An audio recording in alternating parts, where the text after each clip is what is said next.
Hello, what's going on, everybody? Thanks for tuning in. All right, let's see what we got here.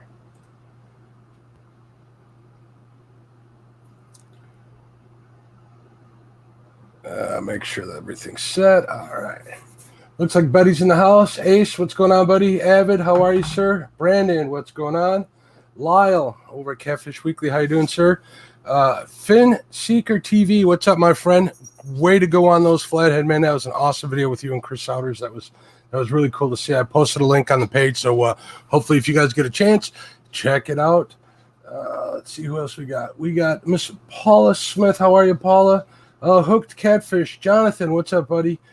D, hello. D is fishing. She's out fishing with the chat. It's so long since I typed your full screen name in. Apologize for that. J-Dog, Jason Blackburn, JP3, what's up, my friend? Cody's in the house. Hey, Kentucky Catfishing. KY Big Catfish. And Bourbon. I like that name right there. Anything having to do with bourbon, I'm a fan. Maurice Carson, what's up, my friend? How are you? Mike Turner. Hey, Robert over at Missouri Creek Fishing, ML Creek Fishing. He's starting up a channel. I'm looking forward to seeing that. Rex Blocker, what's up? And Stan the Man, how are you? What is going on, everybody? So basically, Avid's coming back a week from next Friday. I had planned on getting a guest for tonight. I got real busy. Not that I didn't bother to do that. I just didn't get a chance to talk to the couple of people that I wanted to do or I wanted to ask. So I'm hoping to have a guest next week, but I'm going to start doing these impromptu like I did on my live stream on Facebook. Real quick, if anybody wants to hop in, I know Chadwick Fields over on Facebook has he's not home yet. If you want to step in, message me on Facebook. You can message me at the Catfish and Crappie page or on my personal page. I think you guys are all on there. That would be cool. Oh, hey, Chase. How are you, buddy? Chase lives across the street, young man who likes to come over whenever I'm messing with stuff in the garage having to do with fishing. So everybody be nice to him. He's a good kid. He's a madman. He's like all over the place. I understand he just went out to the creek, tried doing a little bit of fishing down the street. Let's see. Oh, all right, so the lag's gone. Basically, what I was thinking, I'm going to have Lyle come on later. He's got a little surprise. He's going to bring us into the his workshop, which is cool. We did a little testing to make sure that we can get a good picture for all you guys, and it looks like it's going to be pretty cool. It looks like Chad says, cool, Chad is around. He can give you the link to get on live. If you'd like to if you want to get on, if you want to shout out, say hello, see what's going on, tell some stories, whatever, like we did last Saturday night. So let's see who else, if anybody else came in here. Oh, we got a bunch of people. Catfish, Katie Collins, how are you? Catfish Headhunters, what's going on, Norm? Finn, I seen. Chad, I seen. Paula, Hooked. Sean Abney, it seems to be a new one. How are you? All right. Basically, this time of year, actually, as soon as it starts getting cold, hopefully I'm not going to, well, fishing's definitely going to slow down. It's not going to stop. Hopefully I'm going to do a little bit of ice fishing like I've mentioned many times before. But I'm going to do like Jonathan does over at Hooked. Right, Jonathan? Try and get out some open water. Maybe even head out and get some blues. Hopefully me and him can hook up sooner or later. He's invited me a few times, and I just haven't been able to make it for personal reasons and such, but I appreciate it nonetheless. It's always very, very nice of him to offer. Hopefully we can get out maybe in December, get on some blues. I'd look forward to that. Avid, how are you doing, buddy? Let's see who else is in here. All right, what I do, like I started saying, basically what I do is I service my reels. Pretty much just take them apart, clean them up, oil them up. I had planned on doing a little bit of that tonight. I'm not going to give you guys like a review or anything. If I was going to do that, I would have just made a video. So if we can get some people on here, I might kind of keep busy doing that while you guys are talking. We might have a few adult beverages. You hear that, Chase? Adult beverages. And go from there. Let's see what Maurice is saying. It's been a long time since Lyle shows Santa's Workshop. There you go. I guess Lyle. I guess it would be called Santa's Workshop if it's true, Lyle. Yesterday at the debate over on Chad and Dockery's show, the last question was, "Are you the real Santa?" And they both seem to agree. So I don't know if they're experts on it, but until I hear otherwise, I guess I'm going to have to go with it. I see Justin's fishing fetish just came in. How are you, Justin? What's going on, buddy? Good to see you out and about. All right. Coco. Oh, must take that couch. Oh, you see her? She always, I don't know what it is, but she's always back there. When she gets stressed out, she'll look at that couch. That's her couch, man. I don't even sit on that. I haven't sat on that couch in years. Oh, yeah, if you guys haven't checked out Jonathan's video, him and Setting Hooks, also known as Redbeard, also known as Ryan, and we all know him, they got some monsters in the boat, man. I was excited to watch that happen. I think Jonathan got a 44. I can't remember if it's more. Forgive me if it's less. Good for you. And I know that Redbeard landed like a 26 or a 24 winner of that, and they got another one. So that was real good videos. They were using big bait. So make sure you check that out. Also, if you guys want to come up here on the show, that's cool. We will share your links after the show. Or if anybody's out there, you can share links. But I'll put them in the description in order of appearance. So if you want to come on in. Dockery sends his apologies for not being here. He has a prior engagement, and I just got a message from him. All right. Anybody want to come on? Speak up.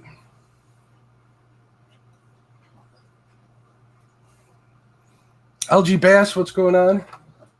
How are you? Just noticed you come in. All right. If we're waiting for somebody to speak up and come on in. Basically, I ordered one of these Abu Garcia kits. It's basically a tool kit. Overrated. The tools in here are not the best. I could be spoiled. I had access to someone at Snap-on Tools, so all my tools are at Snap-on, but I do have to admit it's nice to have a case to keep everything in place. Basically, it comes, with a 10/11 millimeter box end wrench. Comes with this little brush, which comes in handy. You can pick these up at Harbor Freight or something like that. It's nice to get in there and get all the dust and the dirt out of the parts. Also comes with this less than optimal screwdriver. I mean, it works. It's the right size, but it's cheap. It's almost equivalent to something. It might even be equivalent to something you get out of the $1 pile at the hardware store when you're walking out. Maybe even the free stuff they give away at IKEA.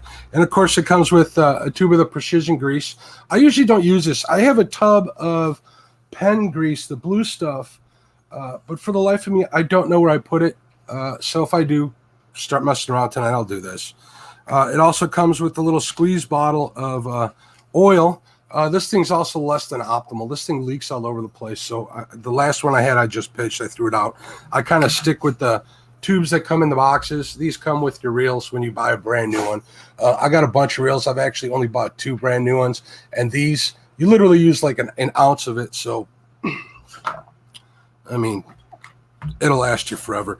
And also what's kind of neat is they do give you a bottle of this solvent, which helps clean this stuff up. But like I said, you can use any of the stuff you have at home. That's pretty much it. I also use Q-tips. Oh, and it comes with this little I want to say it's microfiber rag, which is kind of cool, which I never use. I pretty much just use a regular shop microfiber towel that I have. It's pretty simple to do. Who we got in here? Justin, we'll make you a mod. We'll make Paula a mod, obviously.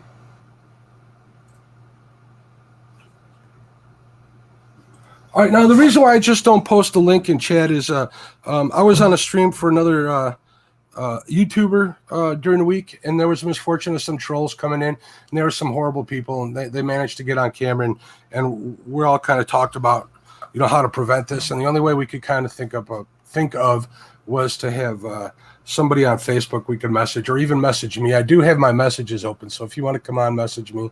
Hopefully I can see that. Hopefully it doesn't take away from the show too much. I'm checking them now.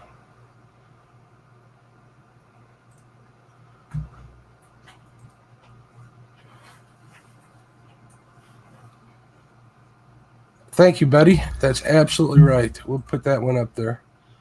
Or I'm going to just start picking people. I might just send some people. Hey, Jonathan, you want to come on for a couple minutes? Are you still in here? Talk about putting him on a spot.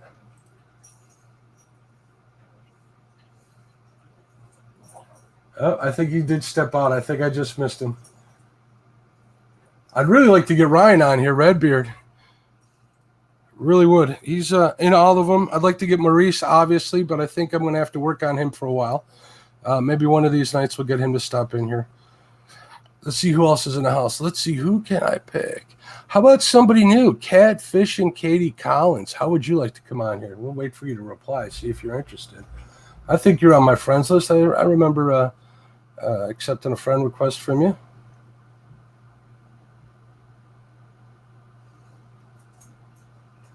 See who else is in here. Mud Tramp, how are you? How you doing? Thanks for tuning in. So many shy people in here. I had Paula on last week. I had Betty and Mo on last week. That was a fantastic show. Actually, I'm going to go over to my channel and see where it's doing. I think it beat all my other live feeds. I'm pretty sure it did. Yeah, it did. It absolutely did. It just surpassed Stan. I'm sorry to say, it just surpassed your feed by 20 views, which is pretty cool. Good for the ladies. Stan, your feed's still going strong, so don't be too upset. But you were outnumbered, and we were all outfished. We're doing good, J-Dog. How are you doing? If you guys have any questions, ask them right in chat. You know, put some asterisks or something in front of them. Help point them out to my old eyes. I'll be happy to answer them either seriously or I'll answer them as stupidly as I can. Avid's at work. I believe that. I agree. MO Creek Fishing, I agree. That was an awesome show. Let's see. So, Katie, do you want to come on? Stan wants to come on. We'll get Stan on there.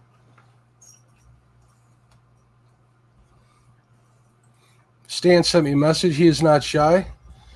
I know Stan and Ace have their show, the Bait Shop Mafia, over on Ace's channel. I believe it's Monday nights.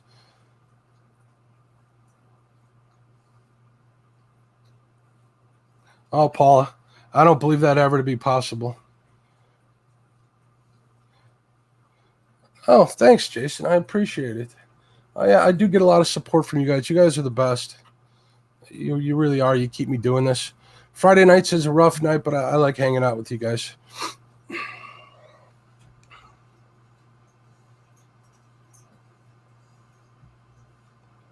Oh, Katie's eating. I mean, we might be able to get her on there. That would be exciting.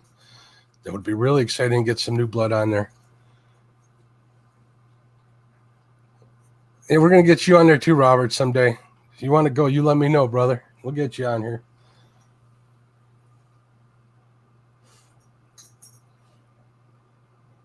Avid will be the first stream we'll do, and then I'll be the next. Okay, I'll take second. I'd be honored to have you third even.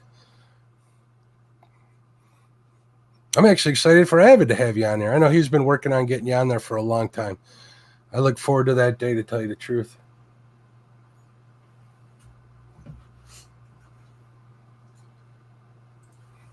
Let's see if we're getting any other requests here.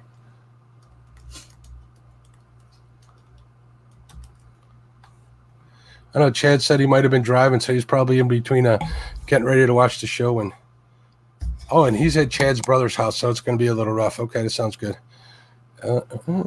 Stan, I did send you the link, brother. It looks like he looked at it, so hopefully he'll get in here soon. So how are you doing, Norm? What's new with you? How's the new house going? What are you doing to get ready for fishing? See, all these questions would be easy to answer if you just come on.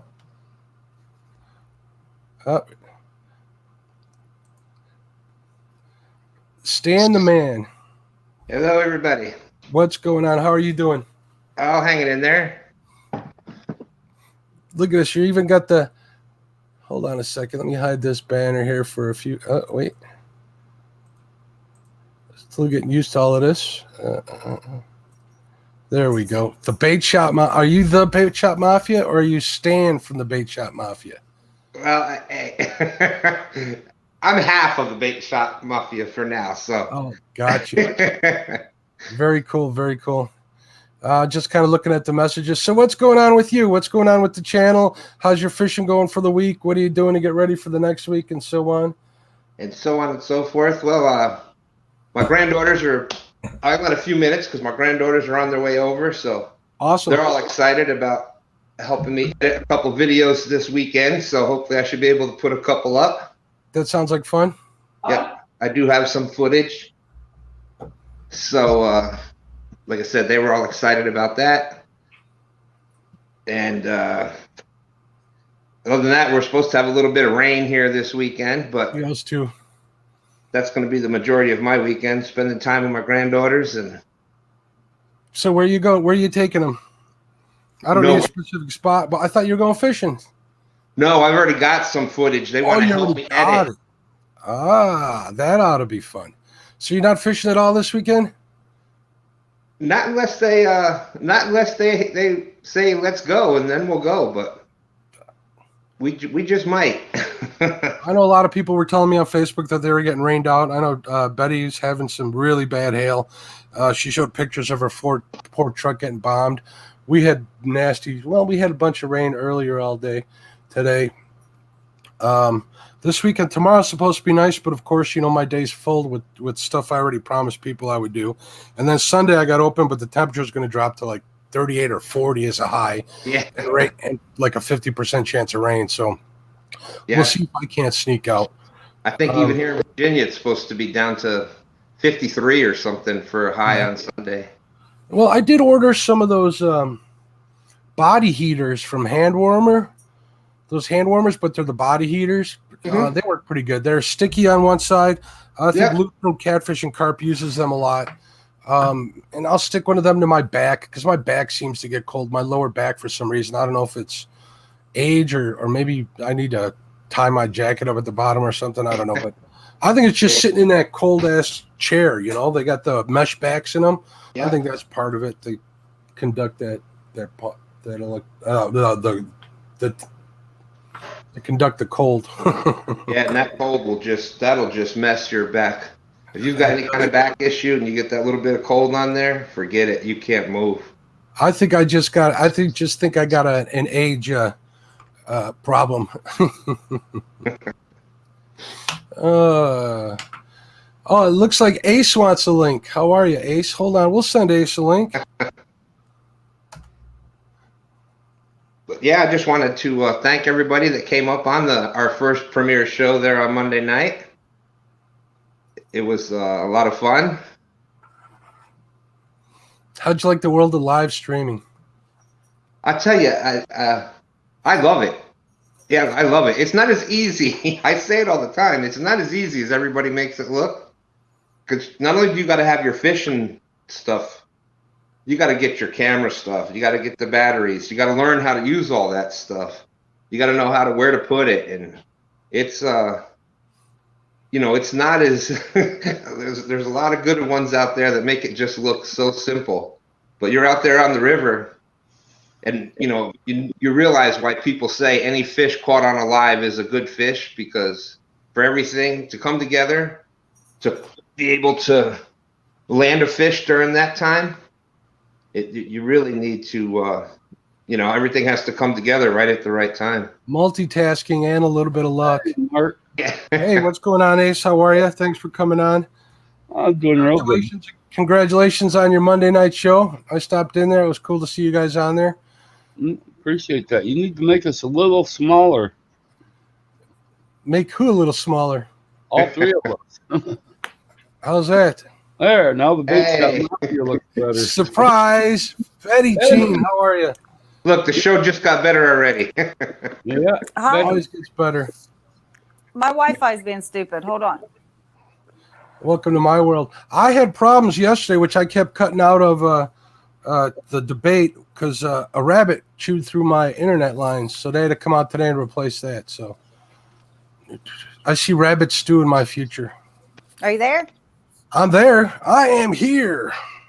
Okay. I kicked my Wi-Fi off, so we'll see what happens. I've been having worse internet issues than I normally have, which is terrible. Look at you with the poles in the background. Mm-hmm. I am impressed. Nice new rods she's going to send my way. No.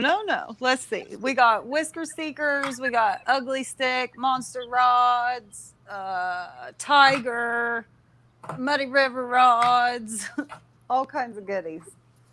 How do you like the Muddy River rods? They're my favorite. I've been thinking about ordering me some. Well, when Chris was having issues with having the Blue Cat rods in stock, I ordered the F-word rod that I don't say, and it's only 7 foot and it fits me perfect. I absolutely love it. Yep. Well, and speaking about rods, everybody's got to check out Palmetto Cats this Sunday night. Yeah. I'm gonna try to make it. He invited me to come, but I have to work, so it all depends on that. I'll be there watching. He had asked me to come on and review one of the rods on there, but unfortunately, I lent it out to someone who's about 2 hours away, and there's no way I'm getting it back anytime soon. So I will be there talking about my wonderful ugly stick. So you got the ugly stick, old tried and true. Old tried and true. My father was an ugly stick, so I've been ugly stick my whole life pretty much. So I got one right back here. Well, it's my stepson's, but he likes it. You don't have to tell anybody that, Betty. They don't know. Don't ask, don't tell. Yeah, that's true. They got rid of that policy. Yeah. So you said that was a Whisker Seekers one? I thought that was a Monster Rod or Monster's right here. That's what I thought. Okay. Yeah, Oh, and the Whisker Seekers is the next one. Yep. And there's another one. I don't know. There's 2 or 3 Whisker Seekers in there. I love those Whisker Seeker rods. I just wish the tips of them were a little easier to see at night. Yes. They are so hard to see. Yeah, I don't mind them, but it's for what I do. They're a little flimsy. Well, if you get the heavy ones are pretty good. The 9.5 foot heavies, if I'm using those for bank fishing, those are pretty much dead on. Right. Well, they were the first rods I had outside of like Walmart rods. So, hey, they catch fish. Well, here we go. Here's my progression of catfish rods. Let's see.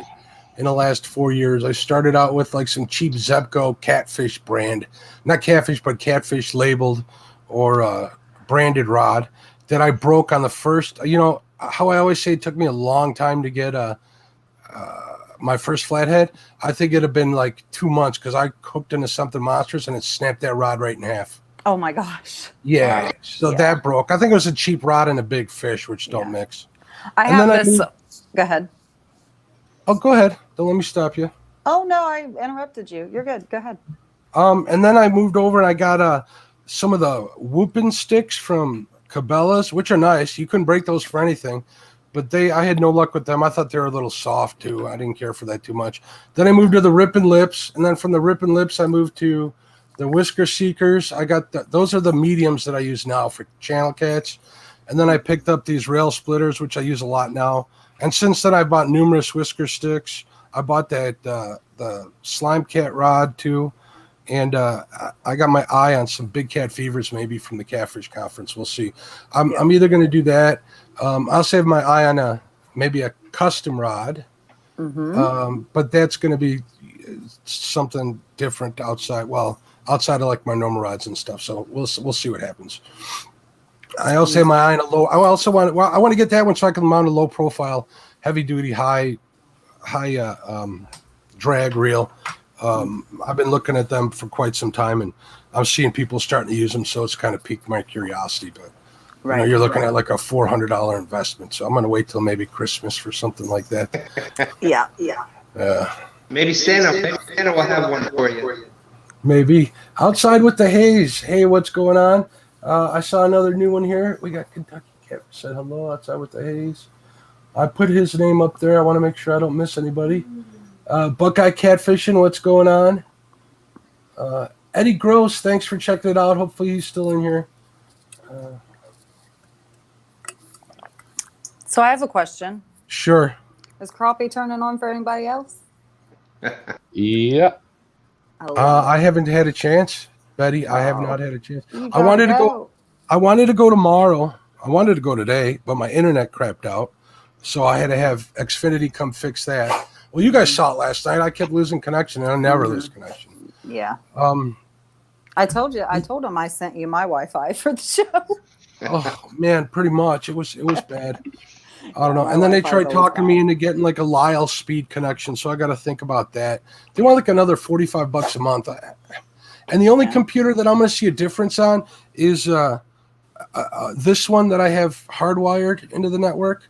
Any of the Wi-Fi stuff's pretty much maxed out for the cards and stuff I have and everything. So I don't know if it's worth it. This seems to be working okay. This is going to be the test this week and next week.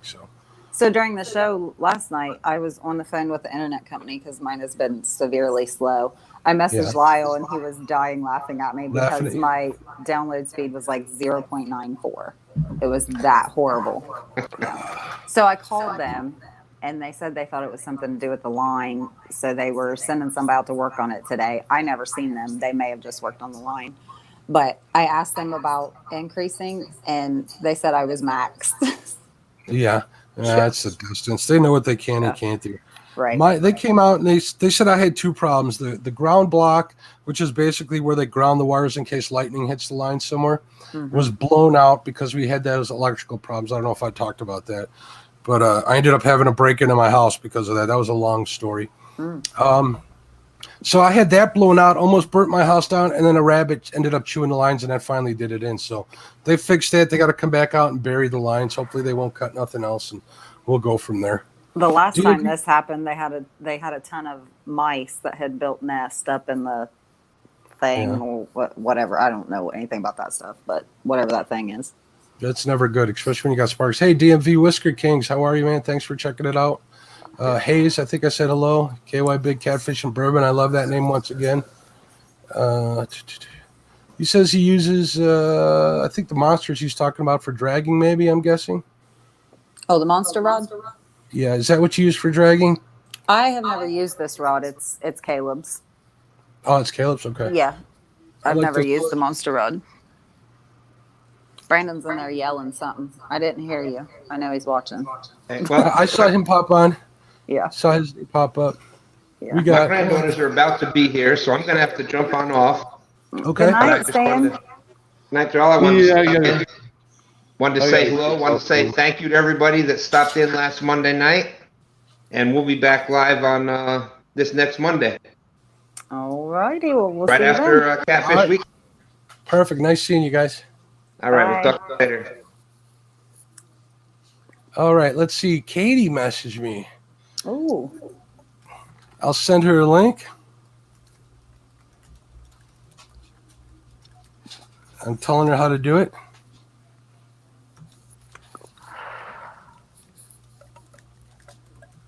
Let's see if I didn't do too many typos because we know I'm the world's best. You know who you got to watch? You really got to be careful of that James Dockery character. I mean, I know he's not in here, but I bet you he's watching. I bet you he's being sneaky, writing it all down, maybe even reporting to Santa for Christmas. So you guys got to watch what you're doing out there. I'm really hoping his live chicken wins the poll. I do too. I kind of voted for him. I'm going do to start too. a campaign. I'm going to start a Russia type campaign to get it to win. Boy, would those guys be upset. We might start now. If anybody was on, I'm sure a lot of the people are in here. Were on there. Saw the debate last night, which I had a lot of fun doing. On Fishing with the Chads Facebook page, he has a poll where you can vote for who won last night, and your choices are pretty much Dockery, Chad, or the chicken. And Catman got on there somehow. Catman put himself on, so I'm like, wait a minute. Oh, that's funny. He's starting trouble, I guess. I think he's the only one that voted for himself, which I don't know if that's good or bad, or I don't know. Is what it is. Yeah. Let's see. All right, let's see. Okay, hopefully Katie's getting on here. It'll be nice to meet that lady, young lady. Yeah. I'm pretty sure she's a little younger. I've never seen her. I mean, like on a live stream or anything. I have not either. I think this will be a first. This is an Exciting. exclusive. Oh, someone's popping up. Hold on. There's her picture. Oh. Katie, how are you, dear? Hi. Hi. How are you? I'm okay. How are We're y'all? fantastic. Can you hear us okay? Okay. Perfect. I'm happy that you Yeah. tuned in. It's glad to finally see you on a stream. It's very cool. Yes. Another lady out there. That's exciting. Thank Hey, you. can you ladies do me a favor? Maybe. I'm going to go grab a beverage. Can you give me 1 second? You guys can Sure. talk. Sure. So where do you fish, Katie? Okay. I'm from Kentucky. I fish the Ohio River and Okay. Kentucky Lake, Barkley Lake, around Oh, there. okay. I Good live in deal. Western Kentucky. I'm close to Evansville. I'm right on Okay. the line of Illinois and Indiana. Oh, Yeah. okay. Yeah. So Yeah. it's not too bad. I've never fished Right now, that it's been area, raining but- too much to fish. Mhm. Yeah, we actually had hail today. It was crazy. Yeah, it's been raining so bad. Mhm. Did you? Yeah. It's Yeah. been pouring down here all day. Yeah. So tell us a little bit about yourself. I don't I don't really know what to say. I you're told good. him I didn't have a clue what to say. That's all right. Oh, We'll it's walk you all through. I don't. I've been fishing for a long time. I just now got into the YouTube thing, and I really enjoy the catfish community. I have a lot of It's fun amazing. watching your all's lives and stuff. Yeah, it's very interesting. It is. Yep. It's a My fun first thing. live that I watched was Paul Meadows, Oh, and then okay, from yeah. there I just started watching everybody's. Yep. Yeah. Yeah. You find one, you seem to find them all. That's pretty awesome. Yes. Yeah. I have I been enjoy watching. it. I have been watching YouTube for a long time now. I mean, I remember when Steve Douglas's videos were just coming out. I mean, I've been watching for that long, so I've been a fan for a long time. It just took me a long time. But the live streaming, besides watching, Catfish Weekly, is just starting to get big and stuff. So just recently, in the last year or so, I've been catching people. I've seen Chunky here and there, and it was kind of in passing and stuff. But I started watching him a lot more. So, yeah, welcome to the community. So, what got you? Which got you into catfishing, Katie? I've been catfishing ever since I was little. Really? So I used to fish with my mom, and I've been hooked ever since. So you got it in your blood? Yes. I've That's fished ever awesome. since I could hold a pole. Isn't that the case, though? Yeah, So does that bring back memories when Yeah. you go out fishing? absolutely. Yeah. Yeah, it really does. Every time I sit on the bank, I think about my mom. She's been gone 6 years, but that's when I feel the closest to her. Well, I'm sorry. Is when I'm sorry fishing. for your loss, and thank God that she lives on. Through you going out and doing things you guys used to like sharing together. I mean, I definitely Yes. feel the same way about people I've lost in my life. So it's a good thing to keep doing. Yes. It is. So I might have missed this, but what part of the country are you in, Katie? You don't need to give us like specifics or anything, but Western Kentucky. Western Kentucky. Uh-oh. She's is that what I think what do you call Kentucky, Betty? The wrong side of the river. That's funny. All the Kentucky people call Ohio the wrong side of the river. I don't know what's right. The only thing I know is we got FIPS, which is effing Illinois people, and the cheeseheads. That's what we deal with over here between Illinois and Wisconsin. I just like to pick on Chad. That's the only reason I say that. I'm sure Katie's part of Kentucky is fine. It's just Chad's side over Just Chad's side. there. Yeah. Chad says Kentucky for the win. If anybody has here, I'm going to put an example in the chat. If you guys have a question for like either Betty or did we just lose Katie? Her. I think We lost her. Hopefully she'll come back. Yeah. If you have any questions for anybody, if you do anything odd to point it out, something like this. This will help me see it because I'm old. Oh, Katie's back. There you are. Sorry we lost you. Did I boot Hit you? the wrong button. Sorry. It's okay. No, I did it. Oh, that's okay. It actually comes good. So you must have a decent knock on wood internet stream or bandwidth. I know. Look Far at you, from good. Betty. You're just kicking butt tonight. I got to say that before I start. My Wi-Fi's off. Oh, is that what it is? Yeah. All right. Yeah. That's one good thing, I guess. Them people down south of the river there have maybe a little bit better internet.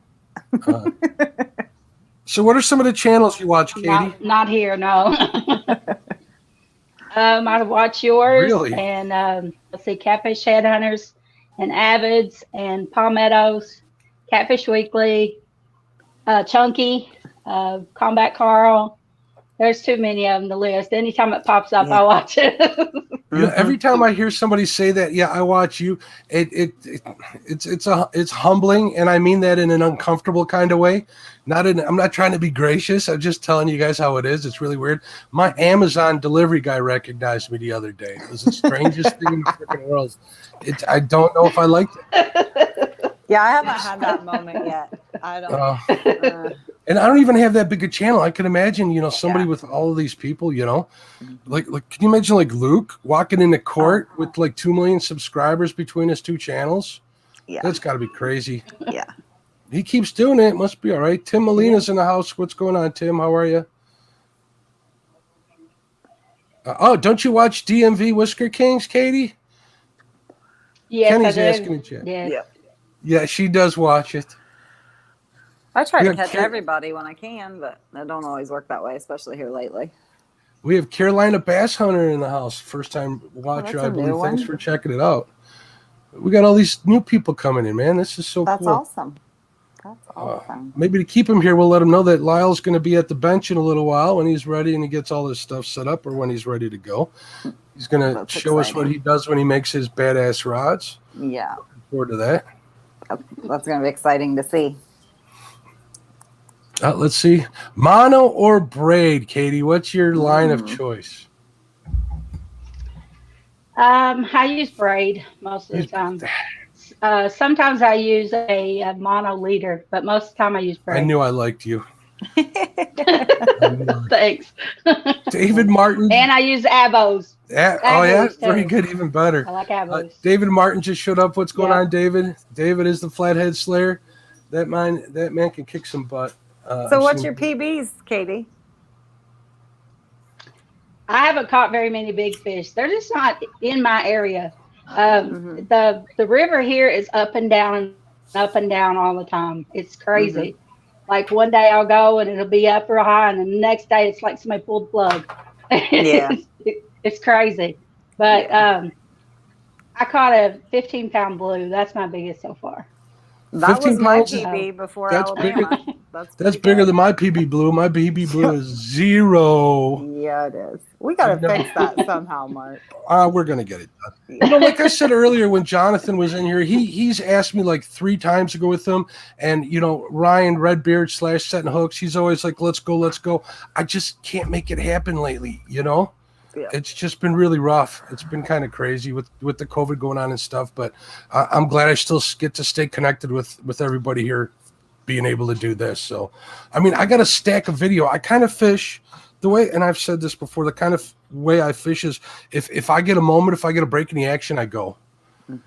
Like my PB, that was me working like almost 30 hours straight and being so wired I couldn't sleep. I just picked up my boat and left. So, and I'm glad I did that. Yep. It always happens when you least expect it, right? It does. Yeah.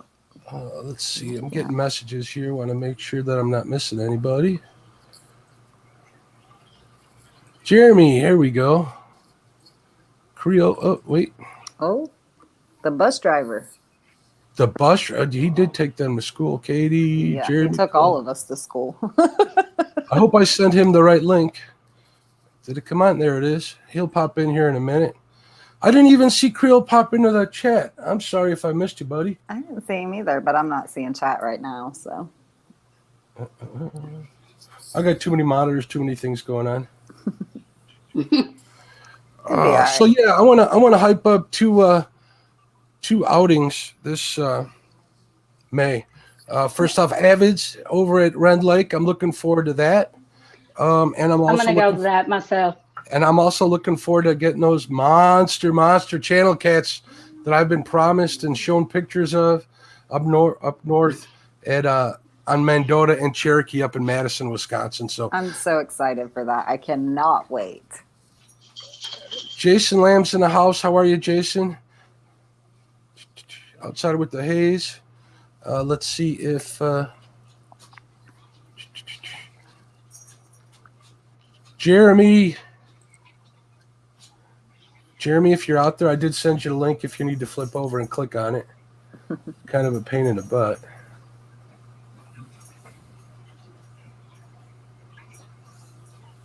So what do you got planned for this weekend, Katie? Are you going to do any fishing? If it's not raining, I want to go tomorrow. Are you guys getting a lot of rain too? It's been pouring all week. Yeah. Yeah. So I imagine the river's kind of high. You do better when it's high or when it's lower? When it's high. When it's high, same here. Yeah. I don't think anybody does better. I have to switch spots when it's, well, I can't depend on my spots when the river is low. So we'll see. They just don't move. If there's no current there, they don't come, they don't go, they don't do anything. Yeah. What kind of rods? LG Bass wants to know what kind of rods you use, Katie. I have the big cat rods, the ugly stick big cat rods. Mention that, yep. And I have one that I got offline that's called now I've forgotten what it's called, fire stick. And I like it really well. It's black and it's got flames on it. And I like it really well. Flames make everything better. Well, it was an inexpensive one, and I needed one to replace one that I broke, so I ended up with it. You know, the cheaper rods usually work just as well. Catfish, that's one of the things I love about catfishing. Anybody can get into it. I mean, you hear that time and time again. I mean, you can go down to Walmart and be outfitted, you know. I don't know. How much would you say? 50, 60 bucks? And you're set to go, right? Oh, yeah. You get the job done, get yourself some channel cats and such. I've been trying to take some of the kids out in the neighborhood, but I can't get their parents convinced to come. So we'll see what happens. That's another thing I hope to get on the video. There we go. D set up or put up the link for the Mendota trip if you guys want to check that out. I'd like to see it. There's there's rumors that there's going to be a lot of cool people there. So if you want to show up, it'll be good. We got to figure out dates for that. That's stressing me out. Yeah, I need dates just so I can get a room because I ain't camping. Yeah. We had this talk earlier. I'm too old to camp. We were talking about how we need is a tent and next to a river somewhere and be able to fish all the time. And I'm like, I'll settle for a motel room next to a river sometime place where I can fish. Yeah. I'm too old to camp. Oh, I could do it, but it'd probably still be chilly up there in May. Yeah, it's going to be cold. That's when they're the best. They're going to. Mm-hmm. I'm thinking. I'm hoping to sneak out tomorrow. I have a park spot where I do really well with channel cats, but the thing is, like I've mentioned all this stuff before. I'm starting to repeat myself. It's been under construction. They got like a $300,000 grant, so they're redoing the whole place. I'm just worried they're going to ruin my spot. Yeah, they're doing work on a couple lakes around here, so I'm anxious about that to see what that's going to be like because one of them is the one I fish all the time, and then the other one I fish for crappie a lot with Mom, but they're supposed to lower it 18 feet. So if they do that, it might consolidate the fish, so might be some good fishing. Yeah, you know. That spot I'm telling you about where I usually to go where that little local spot, they lower it to check it's a dammed off creek. Mm-hmm. So they drop it like 10 feet to check the integrity. The Army Corps comes in and check the integrity of the dam. Mm-hmm. But you can't get on there. Mm-hmm. I mean, it literally, 150, 200 feet from all the banks. And it's so soft, you can't even walk out there. Oh, really? So, yeah. One year it wasn't bad. One year it got so cold that it kind of iced over right on the top, so we were able to get out there and fish at the edges and stuff, and that was fun. But just like you said, it condensed the fish all in a couple of places that I knew, and that was fun. We got a limit really quick. Yeah, that was one of them days where it was almost not fun because we caught all, it was 15 fish limit there, and we got 3 limits in like 40 minutes, and we were done. Oh, wow. Now what? Yeah. Ended up going over to Buffalo Wild Wings. Yeah. Yeah. Which wasn't bad. I'm anxious to see if we can get the kayaks in when they get it down. I don't know, but we'll see. So, yeah. I just got yelled at via text. Uh-oh. Ruh-roh. Yeah, no more smoking in my den. Oh. That's okay. I deserve that. She warned me before. It's my fault. I shouldn't smoke in front of you. Yeah, it's all your fault. You can blame it on me. It's okay. He said the link didn't work. Let me try and give him that link again. Let me recopy it. Invite. If that don't work, I can send it. No, I sent it. I can send it. I got like Okay. 15 windows open. Okay. I think I forwarded him the one I sent to Stan, and it worked for Stan, and it worked for Katie. So Yeah. I don't know why it wouldn't work. Hmm. Maybe we can get DMV on here later. I just There want to you hear go. him say what it is, what it was, what it be on my channel once. That'd be Yeah. cool. Yeah, that would be cool. Come on, Kenny. Get Kenny Did you on guys here. see his wagon that he's making? I did. I That thing looks did. pretty cool. Yeah. Yeah. Yeah. Maybe he wants to come on here and tell us all about it, or do I need to spoil it? Yeah. No kidding. I thought about making a wagon. That would be so cool for when I bank fish in the winter and stuff. But I was thinking about it. The one spot that Mom and I normally go to, it just wouldn't work because we have to tie a rope to a tree to climb down to and climb back up from. So, yeah, Really? really, yeah. We I did rope that on climb a when we couple go spots. fishing. Hey, you gotta do what you gotta do. Get to where the fish are, right? Yeah, That's right. exactly. That's right. Yep. Yeah, and then when it's wet, oh my. Especially when you don't have a boat. All right, Betty, my wife sent you a message It's Oh, bad. okay. via All right. text. She said, Betty is fine to smoke, but you know better. You didn't know I was watching, did you? Busted. Oh, I thought maybe she smelled it. I'm a little embarrassed. It's kind of funny. Oh, that is funny. Hi, dear. I love you. funny. How are you? Shouldn't you be sleeping by now? Oh, that's Oh, funny. wait. The device not connected. Let's see. Fin Seekers is on. Finn, what's going on, buddy? Did that work? Obviously. Can you hear me? Yeah, I can hear you good. There Cool. you are, flathead man. Oh, did I just say that word? I did. You did. Did you hear what she said? Mm-hmm. Jeremy, for you, is it flathead or shovelhead for you? Flathead. Oh, there. How about It'll for you? still always be a shovelhead to me. Sorry. How about for you, Katie? So far, it's Flathead. flathead. All right. Yeah. So, how was Yeah, fishing Betty's with on the Chris? wrong side of the river. Wrong side of the river, he said. So, how was fishing with Chris? Was it a blast? Yeah, it was pretty fun. We had to call it a short trip because we had some really bad fog roll in. And it got pretty dangerous out there. We almost got hit by a barge. We got out of the way at the last second. So it got pretty scary there. They But, come at every it was which way right there where you were. It's pretty crazy. Yeah, we caught that last fish, and that fog just came out of nowhere. It was on us, and we couldn't even hardly see how to get back to the bank. So Yeah. it was fun, though. Did It she looked just like say a lot of flathead? And Harley Earl, man, I always thought that man has the pipes for this, for YouTube or for the live streams. I had no idea he was in radio, so that explains a lot. Mm-hmm. Yep. Did you know he does some of the voicing stuff on Catfish Crazy? Oh, I had no idea. Yeah, he does. Had no idea. Yep. Hey, the Flatty Daddies are in the house. Hey, what's going on, man? How are you?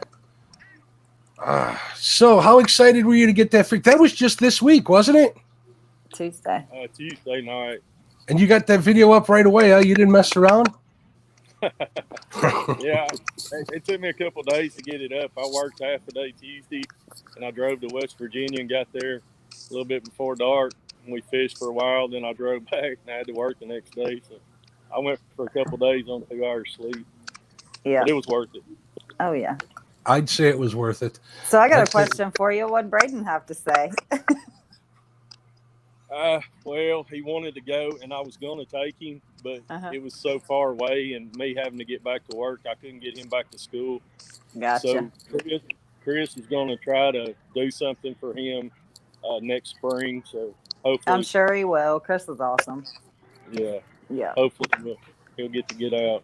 Yeah. I don't know if Yeah. anybody else asked you this, but I've been dying to ask you this actually in one of these chats, and actually one of the chat rooms or whatever. How'd you like that boat, man? I drool every time I see that thing. The boat, Yeah. oh yeah, it was pretty sweet. That's pretty sweet. Nice big wide dynasty, man. I'm jealous. Maybe someday. My wife's watching this. Here's a hint for Christmas. Sea Arc Dynasty. Yeah. Hey, look Braden. Add a full enclosure too. How you doing, buddy? What's going on, man? How are you? The videos are kicking butt. If somebody could post Braden's link and post Finn's link, I'm going to post the links in the description after the show in order of appearance. But if you guys want to check them out now, it's always cool to do. How's it going, Braden? Good. Good. I'm enjoying your videos. Thank you. You're very welcome. My favorite one was where he did the whole cycle of life type deal where he did like the report on how fish feed. I was pretty impressed with that. Yeah, that was awesome. Give He me cracked me up when he was packing for that show too, for that trip, that video where he was packing everything. Yep. There's a young man, I don't know if he's still here, named Chase, that lives across the street. He wanted to start his own YouTube channel. Maybe I'll have Chase check out your channel and get inspired. He's more into like camping stuff and camping stoves and stuff like that. And he's been bugging me, so I'm trying to inspire him to go ahead and do it. That's awesome. There's an audience for everything. So you're getting close to 1,000, aren't you? Or did you pass it? Did you make 1,000? Who, me? Yeah, you, Jeremy. Sorry. I think I'm about 24 away. So. 24 away. If you haven't, somebody, D, can you put up the link for Finn's channel too? I don't know how many people I can get that aren't in there already, but I'd like to see it at 1,000. Hold on. I'd sub again if I could. I appreciate it. I keep telling like Dockery that I'll unsub and resub so he gets the count. He doesn't like that idea. So I do it anyways. Brayton does have something pretty cool coming up. Oh, exciting. He's going to be doing a collaboration with Landon, Hagen's son. Oh, that'll be awesome. We've had 2 or 3 requests to get them boys together and just let them do the whole show. And me and Hagen's just going to sit back and watch them and hopefully get them both a good fish. Oh, that's exciting. We're going to try to make that happen in the next couple of weeks. So. I think that's a fantastic idea. You guys going to get them in a boat, or are you going to make them like earn it themselves? I'd like to see them do both, to be honest with you. Yeah. I don't know. Whether it's like, if I have to help him out, all right. I will. So are the crappie turning on for you guys? Betty was saying they're turning on for her. Man, they're on fire here. Mm-hmm. Really? Mm-hmm. Yeah. Yeah. We had a good time yesterday. We did. The 2 times I've been out in the last couple of weeks, I've been having a hard time finding them. I'm finding smallmouth, some white bass, but I can't find them crappies. I fished 8 miles of docks. Oh, wow. 8 miles in like 6 hours, and not a single crappie. I couldn't find them. You know, and we don't have any real deep holes or anything, so I'm going to check a little further north. I was going to try and get out tomorrow, but I got stuff to do, so I'm not going to be able to do that. Maybe Monday if the weather isn't too horrible. But what kind of temperatures are you looking at by you, Jeremy? It got down to 65 last week. The lake temperature, we went out this morning for a little bit, and it was back up to 68. So yeah, it's hovering around the mid 60s. Are you catching them under a bobber, or are they still deep? They're starting to come up shallow here. We caught several fish a couple weeks ago or last week, 5 and 6 foot deep, but there's still a lot of fish in that 8 to 12 foot range. So yeah, they're kind of scattered out. They're real scattered in the fall. So. Yeah, I noticed what I noticed for me, anyways. I think our water temp was 66 yesterday. We still deep along ledges. We were getting them trolling, but once the sun got behind the tree line, they started to come up. So, but yeah, they're not totally stacking up, but they are starting to come together, scattered, but closer together, just not stacked up yet. You know, maybe it's further south, but over here in the winter and such, or when it starts getting colder, they stop stacking up. They'll be stacked up all spring and all summer long.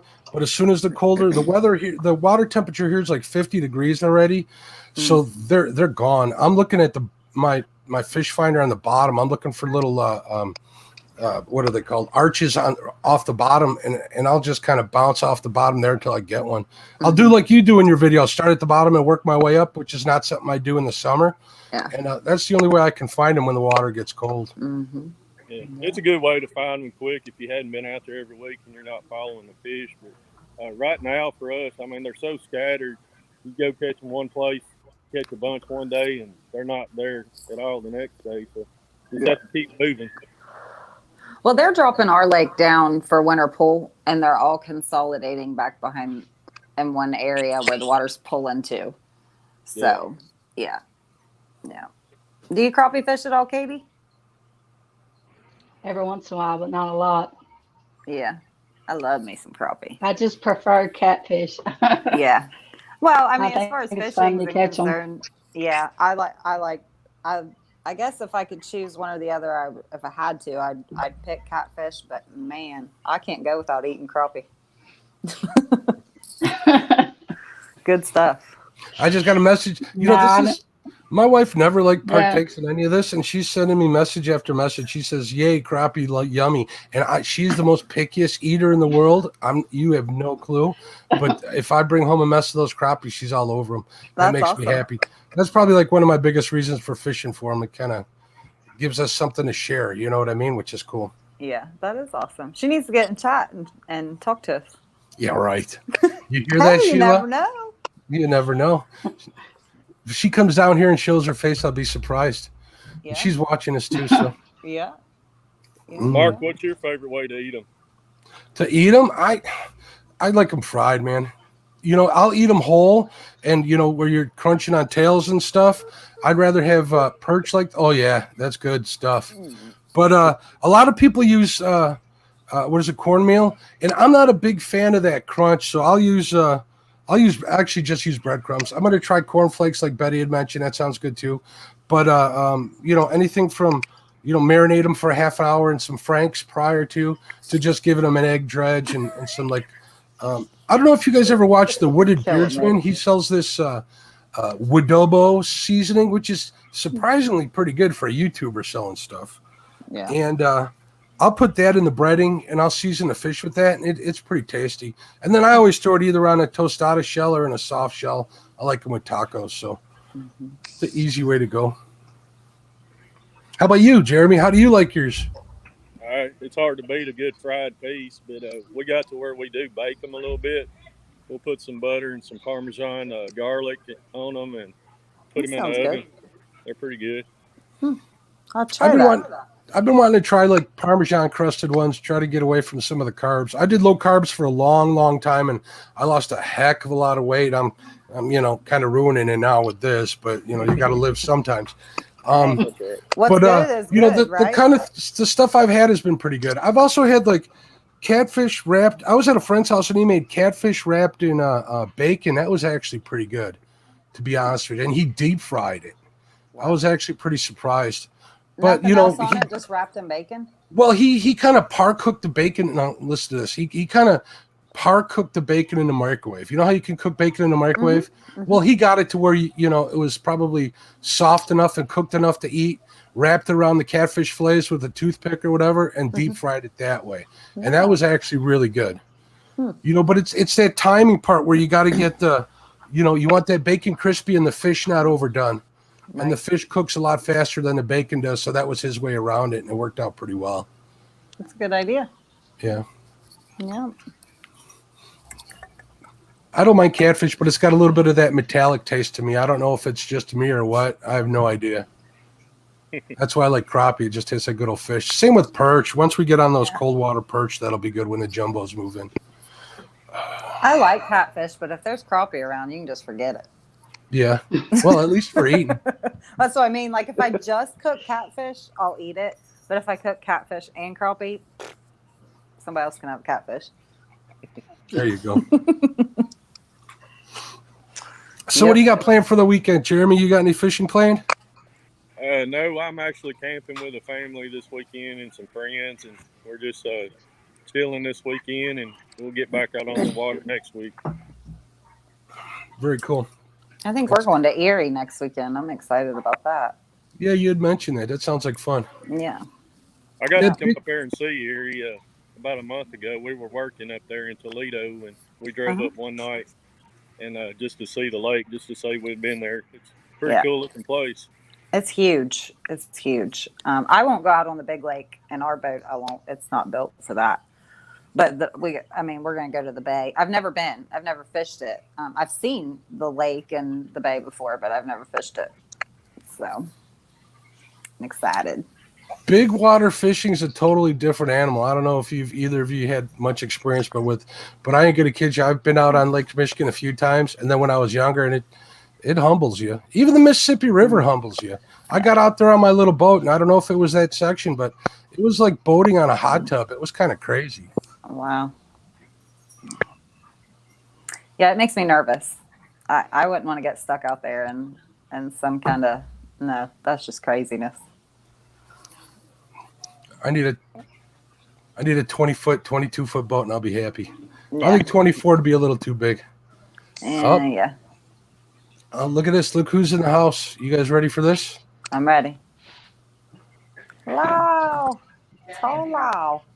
Hey, everybody. Oh, look at What's that. going That on, looks Lyle? good. Hey, How you guys doing? We were waiting on you. I've been sitting here. I think I've told everybody, but I'm not much of a phone person. So Cindy helped get this set up, and my daughter-in-law, Casey, which my son and his family are down, and Casey helped me get this set up. And they're in the other room with the kids, and Marky is out here with me, and we thought we had it all set up, but we didn't scroll down far enough to where it says enter stream. Oh. So I've been sitting here doing this, and Mark said, does he know you're in here? I said, well, I think so. But I guess not, you know? But here we are, doing what we do. It's where the magic happens, right, Lyle? Yeah, kind of. This one, Mark's oldest son, Mason, come over one day, and he wanted to build a fishing rod. He wanted to help me do it. And we put the bottom end, I don't know if you guys can see down here, the reel seat and the butt wraps and the forward grip and stuff. We put that on, and he had to go home. And I've just been waiting on him to come back. Well, I wanted to get started and get some of it done before I had the shoulder surgery. So Mark was down and the kids. So when Mark asked me about doing this, I thought, well, this would be a good one because this is nobody that I have to worry about them saying, oh, it's for such and such, or this is mine, or why is it taking so long? Because this is just one that we do together. And but like I say, I'm not sure when he'll be back over here, so I just thought I'd put a few wraps on it and show you guys some stuff. And if there's any questions, Mark's sitting over here at my computer. And of course, Mark is running the stream, so you guys can ask any questions that you want, and I'll try to answer them for you. And one of the things that I'll start with is if you can see these, I don't know how good a view you got, but this is what they look like when they're new. And I file all them by hand, every one of them, so that the thread walks up on there. It's a smooth transition.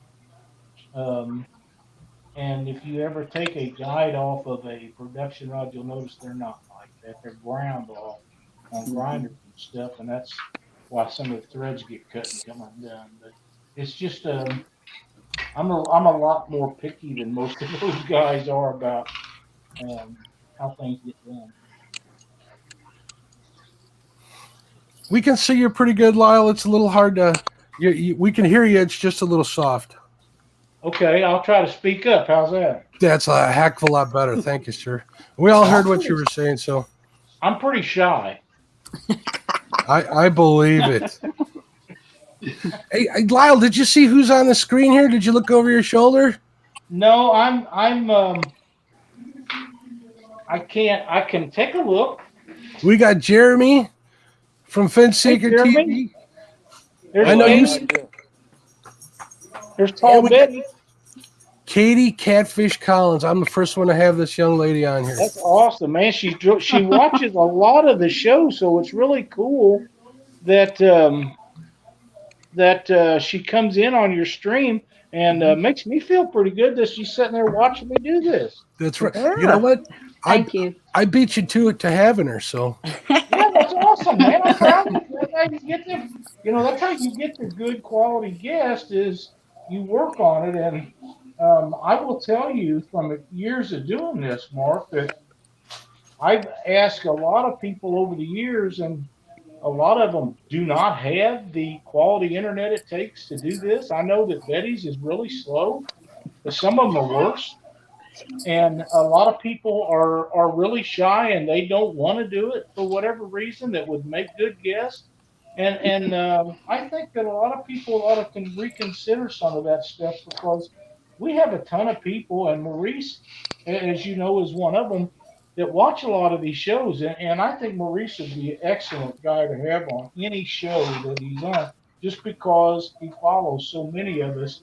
And it would be interesting to get his input on some things. I totally agree. And I'm going to beat you at having Maurice on my show too, even though he promised Avid the first one. Yeah, I've seen that. I'm kind of disappointed. I guess I should have got off my butt and asked him a long time ago. But I've been kind of busy here recently, so. Yes, you have, and rightfully so. I do have to say, man, Catfish Weekly's going strong, man. There isn't a week that I don't like tuning in. You guys do a heck of a job. You and James are knocking it out of the park as always. So, I've been really fortunate with people that do the show with me. We started out with Paul and myself and Chris and Chuck, and we got along really well and could feed off of one another, and then Chuck and I done it for a while, just the two of us, and that worked out really well. And we had Doc on as a guest, and I called Chuck up one evening. I said, "Hey, we had Doc on the other night, and I thought he done really well. What would you think about having a three-person team on the show again?" Because we had decided we was never going to do that again because of different reasons. And he said, "I think that'd be a good idea." And then Chuck had some deals at work and his wife's health, and he got off. And Doc and I could play off of each other really, really well. But James and I have basically the same kind of thing when we're talking. He's thinking about stuff that I am, or I'm thinking about some of the stuff that he does, and we can feed off each other, and it works really well. you and Doc, I always knew that you and Doc always did a good job at that. I mean, you do a good job with that. With each other for a long, long time. Yeah, which is good. Yeah, you had talked a little about that last time. I wanted to say hello to Fishing Lord Gaming. I'm glad you think Coco's cute. She likes the attention, to be honest. She must have heard somebody mention her name here in the house or something because she just got off the couch. Or maybe she's being shy. I don't know. Let's see what we got here. And Dee wants one of those rods from Santa, I believe. Hey, we can make it happen. I will tell you, though, with this shoulder surgery coming on, it may be after Santa. Depends on how long it takes to get all the healing done. Well, like I said before, you just take it easy and heal. Are you going to be healed? Are you going to be healed enough to deliver presents this year?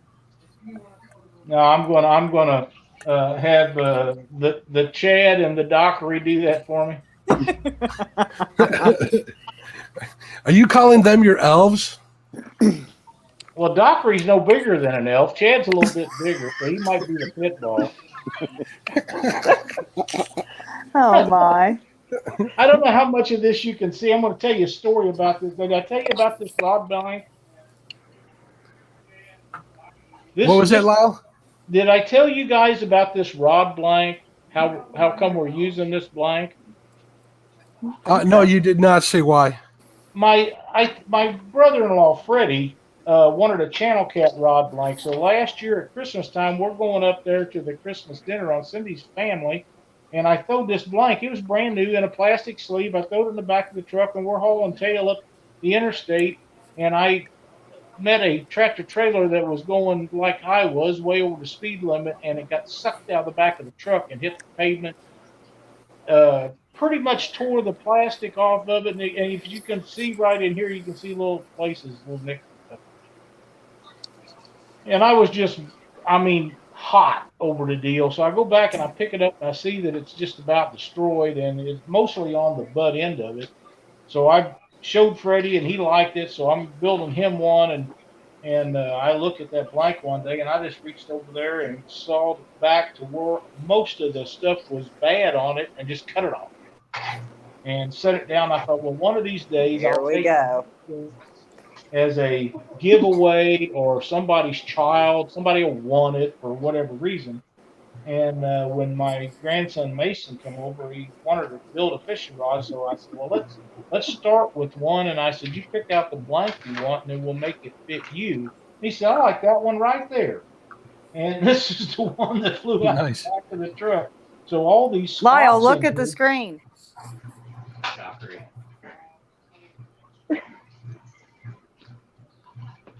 Well, there's my little elf buddy. You know, he keeps saying elf, right?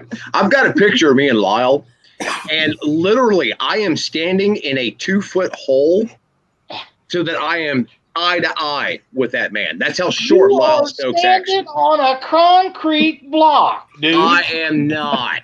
I am not. Oh, Lyle is standing in this, is standing on this flat ground, and he's like, no. He's like, come over here and take this picture with me. And he literally put me down in this little hole so that I was eye level with him. It was the cutest little Christmas miracle you had ever seen. It was like he dug that hole himself. Mark, you need to ask the people watching the show who they actually believe, me or Doc. All right, people, we're going to take a vote. Type in number 1 for Lyle, number 2 for Dockery. Let's get a quick count here. Well, here's my main question. I wanted to ask his son if Lyle was as grumpy in real life as he is online. Did you hear that question, Marky? Come over here where you can hear it. Hang on, James. Yeah. Okay, James, ask him now. All right, Mark, we want to know if Lyle is as grumpy in real life as he is online. Not unless you piss him off. I've done that timer share. So you definitely don't want to see that. Yeah, but he's got to be cute when he's running around all angry, at 3 foot tall. I mean, come on. It's not like he can actually hurt you. That's too funny. Right now is probably the time where he's probably not going to try too hard to hurt anybody. But Looks like everybody believes Lyle. Sorry, James. That's what I figured. Yeah. That's right. At least I'm still beating Chad in the debate. Last night's poll. Me and the chicken anyway. I was going to say, That's my who's way that really chicken winning? win. Is it you or the chicken? I gotta hand it to you on that chicken. That was pretty cool. I voted for the chicken. I voted for the chicken, Betty. I know did. you So did did. Katie. I know you did. So did Dee. What is the odds of someone being able to grab up a chicken during a live stream and bring it on camera? Come on now. Only Dockery can get away with that. It would take me 5 seconds to go out there and grab another chicken. All right, seriously. Stupid things sleep on the front porch. So All you gotta do is start a live stream and they'll start screaming. Oh God, yeah, Betty, don't. Betty, no. Now be nice. I've been nice to you. I'm not being that mean. Oh. Now you guys are saying that you guys were talking about crappie earlier. What are you catching your crappie? How deep are you right now? Me? Yeah. We were down to 13 feet until the sun went behind the tree line, and then they came up 5, 6. Say ours are starting to stagger right around. I'm going to say probably 5 to 7 foot right now. Yeah. In What's most your of our water lakes, temps? Do you know? About 52, 53 degrees. See, we're Well, still one thing is for 66 sure. up here.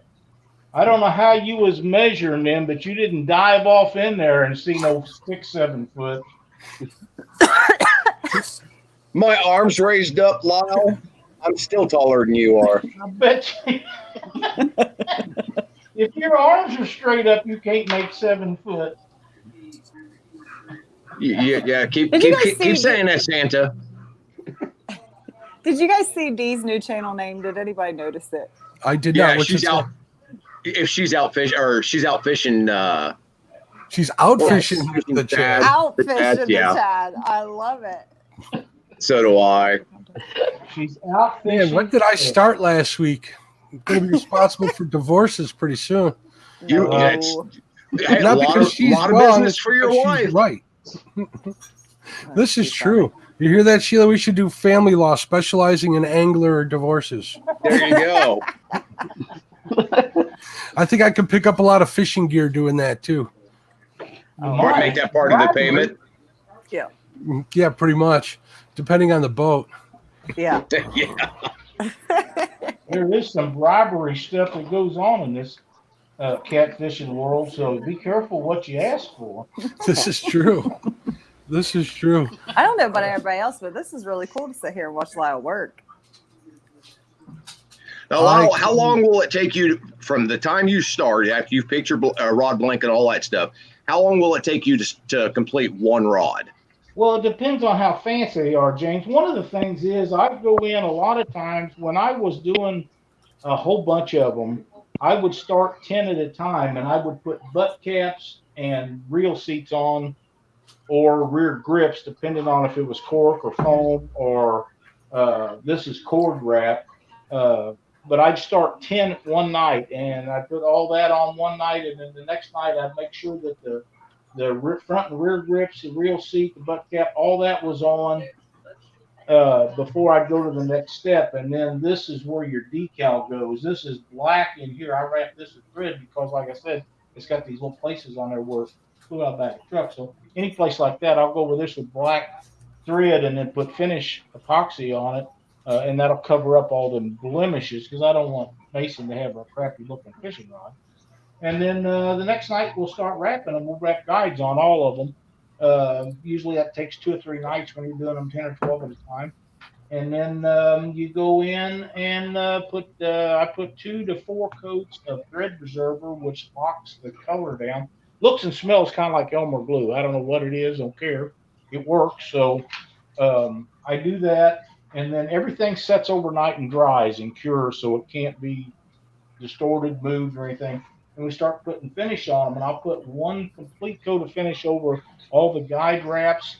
Some of it will get under wraps, some of them don't. Just depends on who wants what.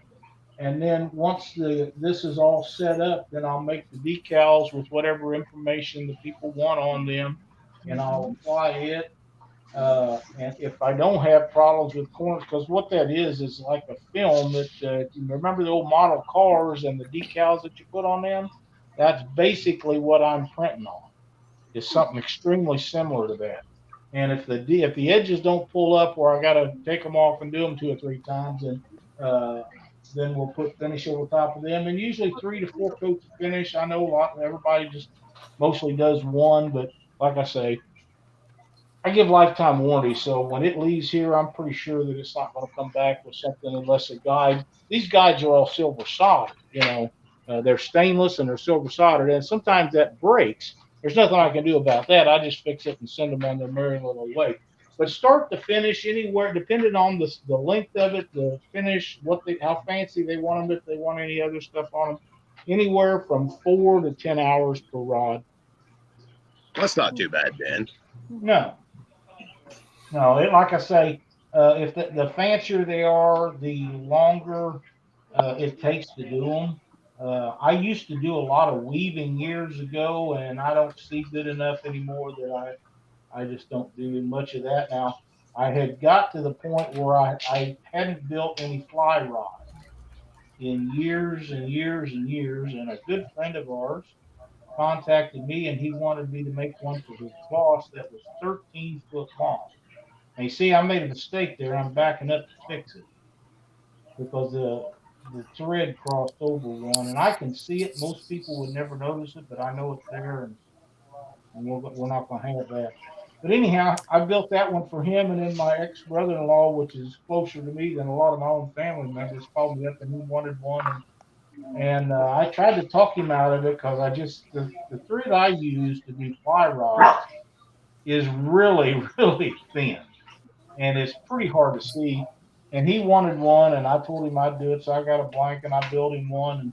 And of course, it probably had never seen water. He hauled it all over the place showing people, but it was pretty nice when he got it. Hey guys, I'm gonna hop off here. It's storming pretty bad. I might come back though after it's all right, buddy. passes See you, and you're Betty. still on. So, all right, I'll still safe. be watching. Thanks. Now we can talk Bye. bad about her. Go ahead. Like that stops you before. Right. Yeah, no kidding. So then there were 4. Katie, We how got you Katie doing? in one corner. We got Katie in the upper right-hand corner, and we got another Katie in the lower left-hand corner. Who's the other Katie? The good dockery. You don't get to see her. You don't get to see her, Lyle. She's the sweetest part of that family. She's You ain't kidding. hey, let's be nice now. I am. I'm also truthful. Now, are you? Is that the same type of setup that you're using for your when you're making your crappie jigs too, Lyle, or no? No. I have a jig that stands up. You bolt it onto the bench and do that. I'll do that one of these nights with Mark too. Yeah, that's on my list of Christmas gifts for people to buy me. My wife asks me every year what I want for Christmas, and this year it's going to be a fly tying vise. Well, I would be glad to tell her or advise her on what to get you so you got quality stuff if she would be interested in that. If she knows somebody else or doesn't want that, that's perfectly fine too, but I would offer that. Because, You know what she'll say? She'll say, all right, ask Lyle what you want and then tell me. That's exactly what she's going to say. It's just like, I bumped the thing. I hope I didn't disturb anything. It's just like anything else. You get the best that you for the amount of money you want to spend or can afford, and then you upgrade if you need to. But for the most on the jig tying stand, if you just get a good quality one to start with, you'll never have to replace it. Never have to replace it. Like I say, I don't know how much of this you can see, but in the story I told you, if you can see these specks here, is where that hit the asphalt and rolled off on the side of the. Can you see that more? I don't think so. No, we can't see it, Lyle. Okay, well it's just little bitty things where it hit gravel. I mean, I can take it out. I was lucky. No, that's all right. I was lucky it didn't get run over by a truck tire or something, But when we get done with this and I get the first or second coat of finish on it, for those of you that don't know what marbling is, I'll go and mix black pigment in with the finish, and I'll wait until it's partially dry but just like stringy, and then I'll marble this over top of that, and it'll be black inside this on top of the green to make it look nice. And then we'll go down here and we'll put his name and my information on it and what the rod is, and then we'll marble around that. And since I had to cover this, we may get some of the neon green stuff and go over this just for color saturation. It depends on what he wants. I probably won't do much of that until Mason comes back over and says, hey, Papa, let's do this or that.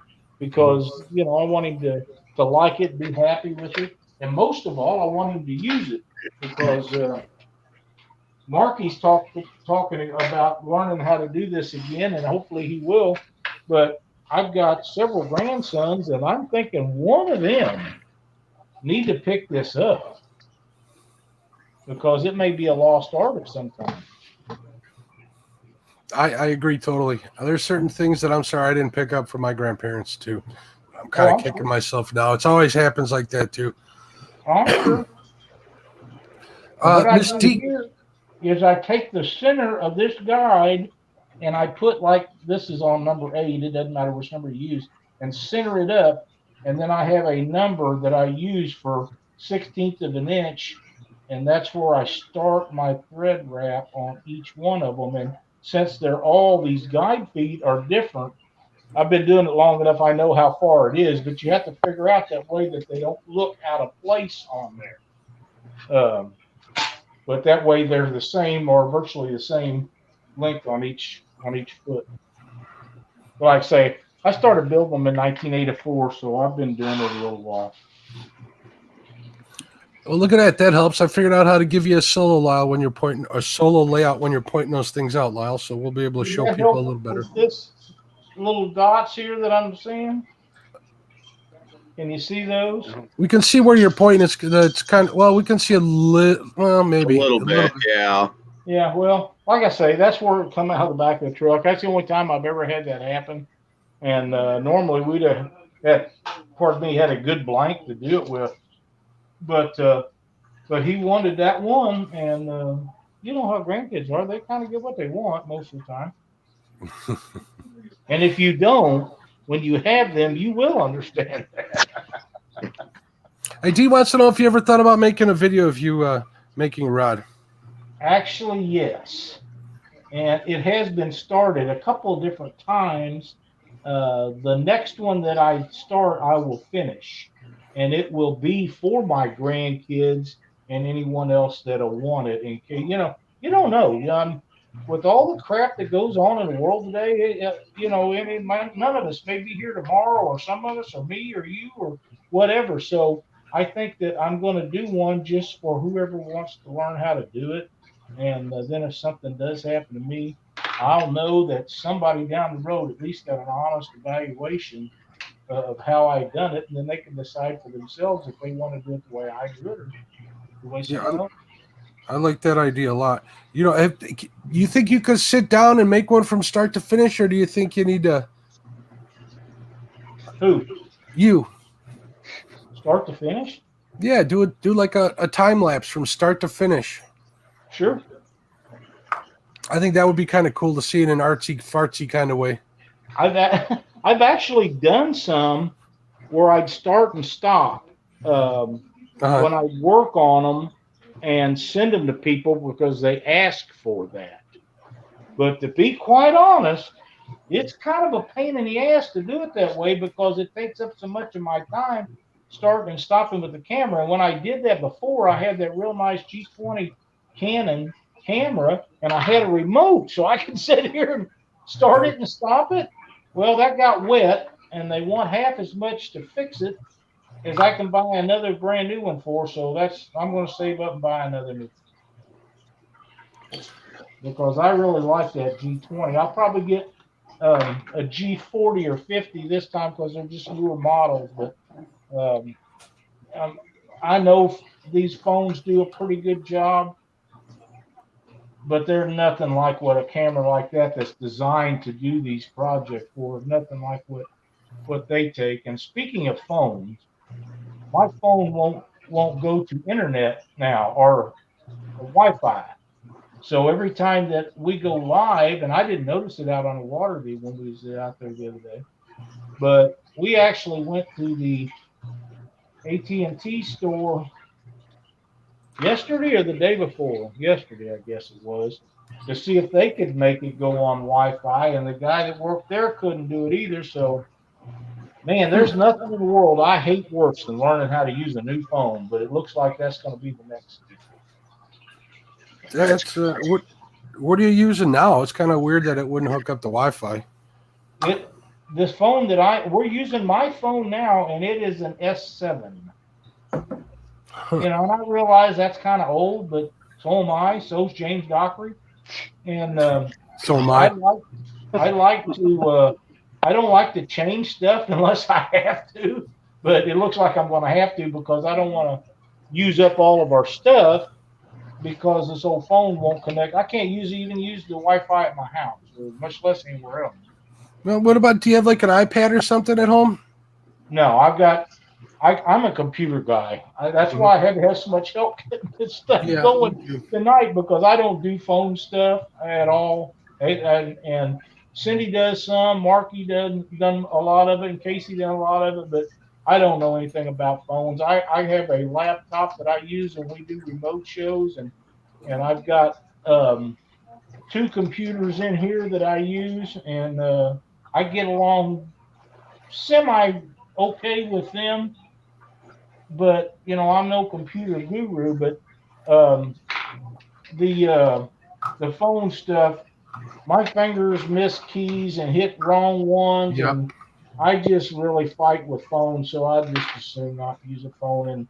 And like I say, if you ever used a big, nice camera that put out good quality video, you'd understand. Uh, and I got 3 GoPros, and remains to see whether they'll work or not.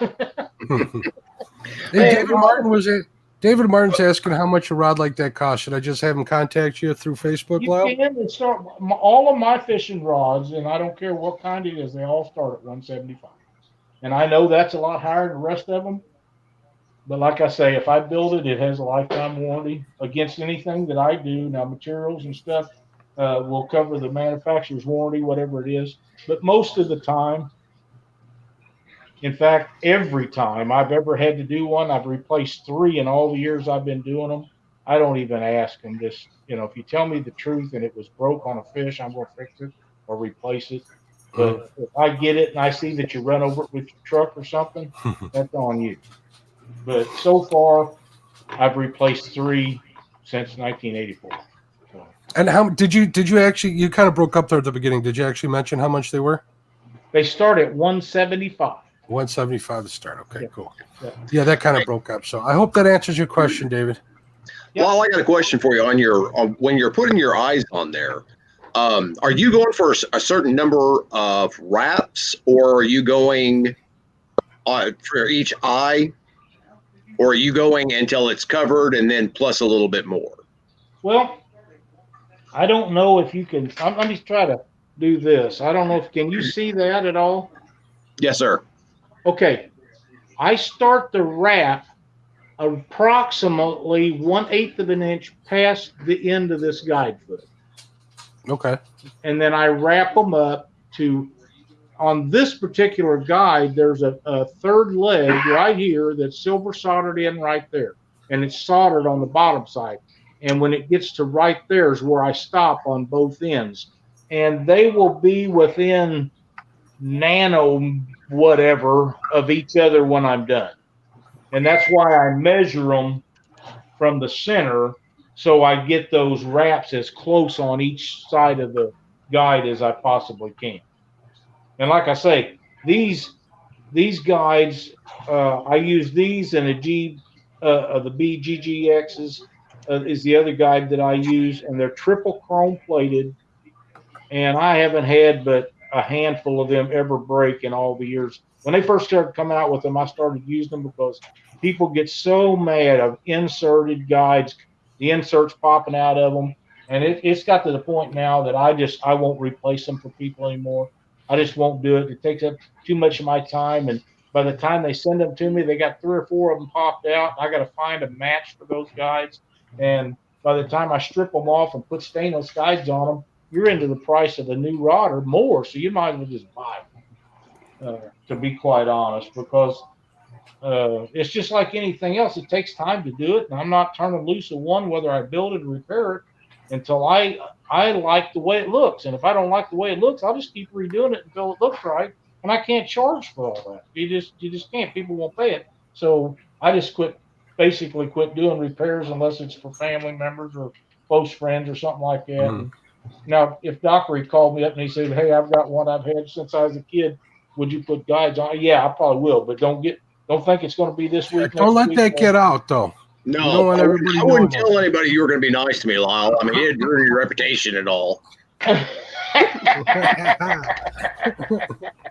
Now, James, we have a lot of fun, but I got a feeling that most of the people that watches these shows probably has an idea where we're at on that. Oh, I'm sure. Hey, now, some of the rods that I've seen, Bill, where the eyes go, they literally twist around the rod. Have you made any of those? I'm the guy that originally started doing that in the catfish industry. When they come out with that show, Don Sweet come out with a show years ago. He contacted me. He said, "I'd like you to sponsor my TV show." And he said, I would like for you to build spiral wrap rods. Do you know what they are? I said, yeah, but nobody in the catfish industry will buy. He said, well, that's what I want. And he said, I want, he wanted 9 of them. So I built him 9 rods, 8 for him to use on the boat and the fishing shows, and 1 that he wanted to give to a guy. And we called them Twisted Cat rods. That's where the Twisted Cat everything started, was right there. And I built them, and I sold hundreds of them, if not thousands. They caught the biggest fish they ever caught doing those TV shows. It was in '89, I believe it was. They was on the James River out in Virginia, and he called me up at 4 o'clock in the morning. He was with Captain Hugh, and they caught that fish. It might have been '86. It was '86 or '89. And he said, I just wanted to let you know we caught this fish. And he said, my God, he said, that rod performed like a champ. I said, dude, you know what time it is? He said, yeah, it's 5 o'clock in the morning. I said, not at my house. It's 4. And we had a little laugh about it. And he called me the next day and sent me a bunch of pictures and stuff. And that was when he was doing the TV shows, to my knowledge, that's the biggest fish that they ever caught was on there. And I'd done them for a long time after that. People wanted them. And then it kind of seemed like the novelty wore off. And I still do some of those for Cindy and I. But that is probably one of the best ways to build a rod. And I told people that. And we done extensive lot of testing on castability. And it didn't matter to what kind of reel you used. If you would build 2 rods, one with conventional guides, one with a twist or spun guides, you would gain 10, maybe 15% per cast on the spiral wrap rods. Now, that doesn't work with spinning, because spinning will outcast both of them. That's just hands down the way. Right. If that was the case, people would, in casting contests, you wouldn't see all the spinning setups, because that's what they use. And but that's how all that stuff got started. And I built a ton of those. And then, like I say, it's kind of like the novelty wore off, and nobody was asking for them. And when they do, I still build them for them. I see a lot of people having them built by them China guys overseas and stuff. And when they bring them in for repairs, and I look at them, I'm thinking, my God, who showed these clowns how to do this? But that's what they want to do. So I'm not bad mouthing them. They sell them. They're happy with it. That's all done. But there's a technique to doing that. And if you would look on these front of these machines, like I use, there's a flywheel on the back of it. And it has indexing marks. And if you use those indexing marks to place those guides as they go around there, it works out a lot better for you. It just does. And so many of them don't do that.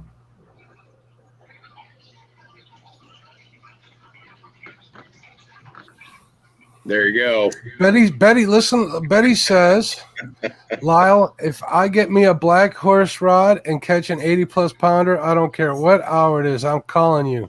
You don't sleep either.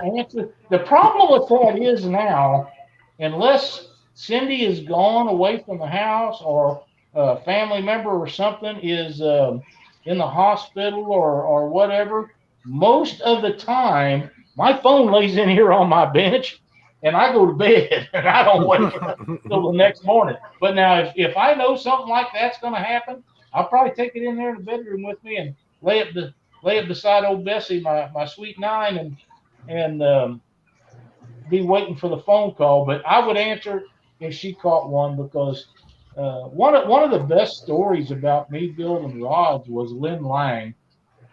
I built Lynn a rod. Oh my God, it's been years ago. And she caught the West Virginia state record on that rod. Doc called me up. It was in the middle of the day. They was fishing a tournament and told me about it, and sent me a bunch of pictures. It was a great fish. And I built her a rod, and in the decal included all that information with her name on it, and was extremely thrilled to do so, and sent it to her. And she used that rod all the time, and I would bet Doc still got it. But yeah, that was one of the first big deals.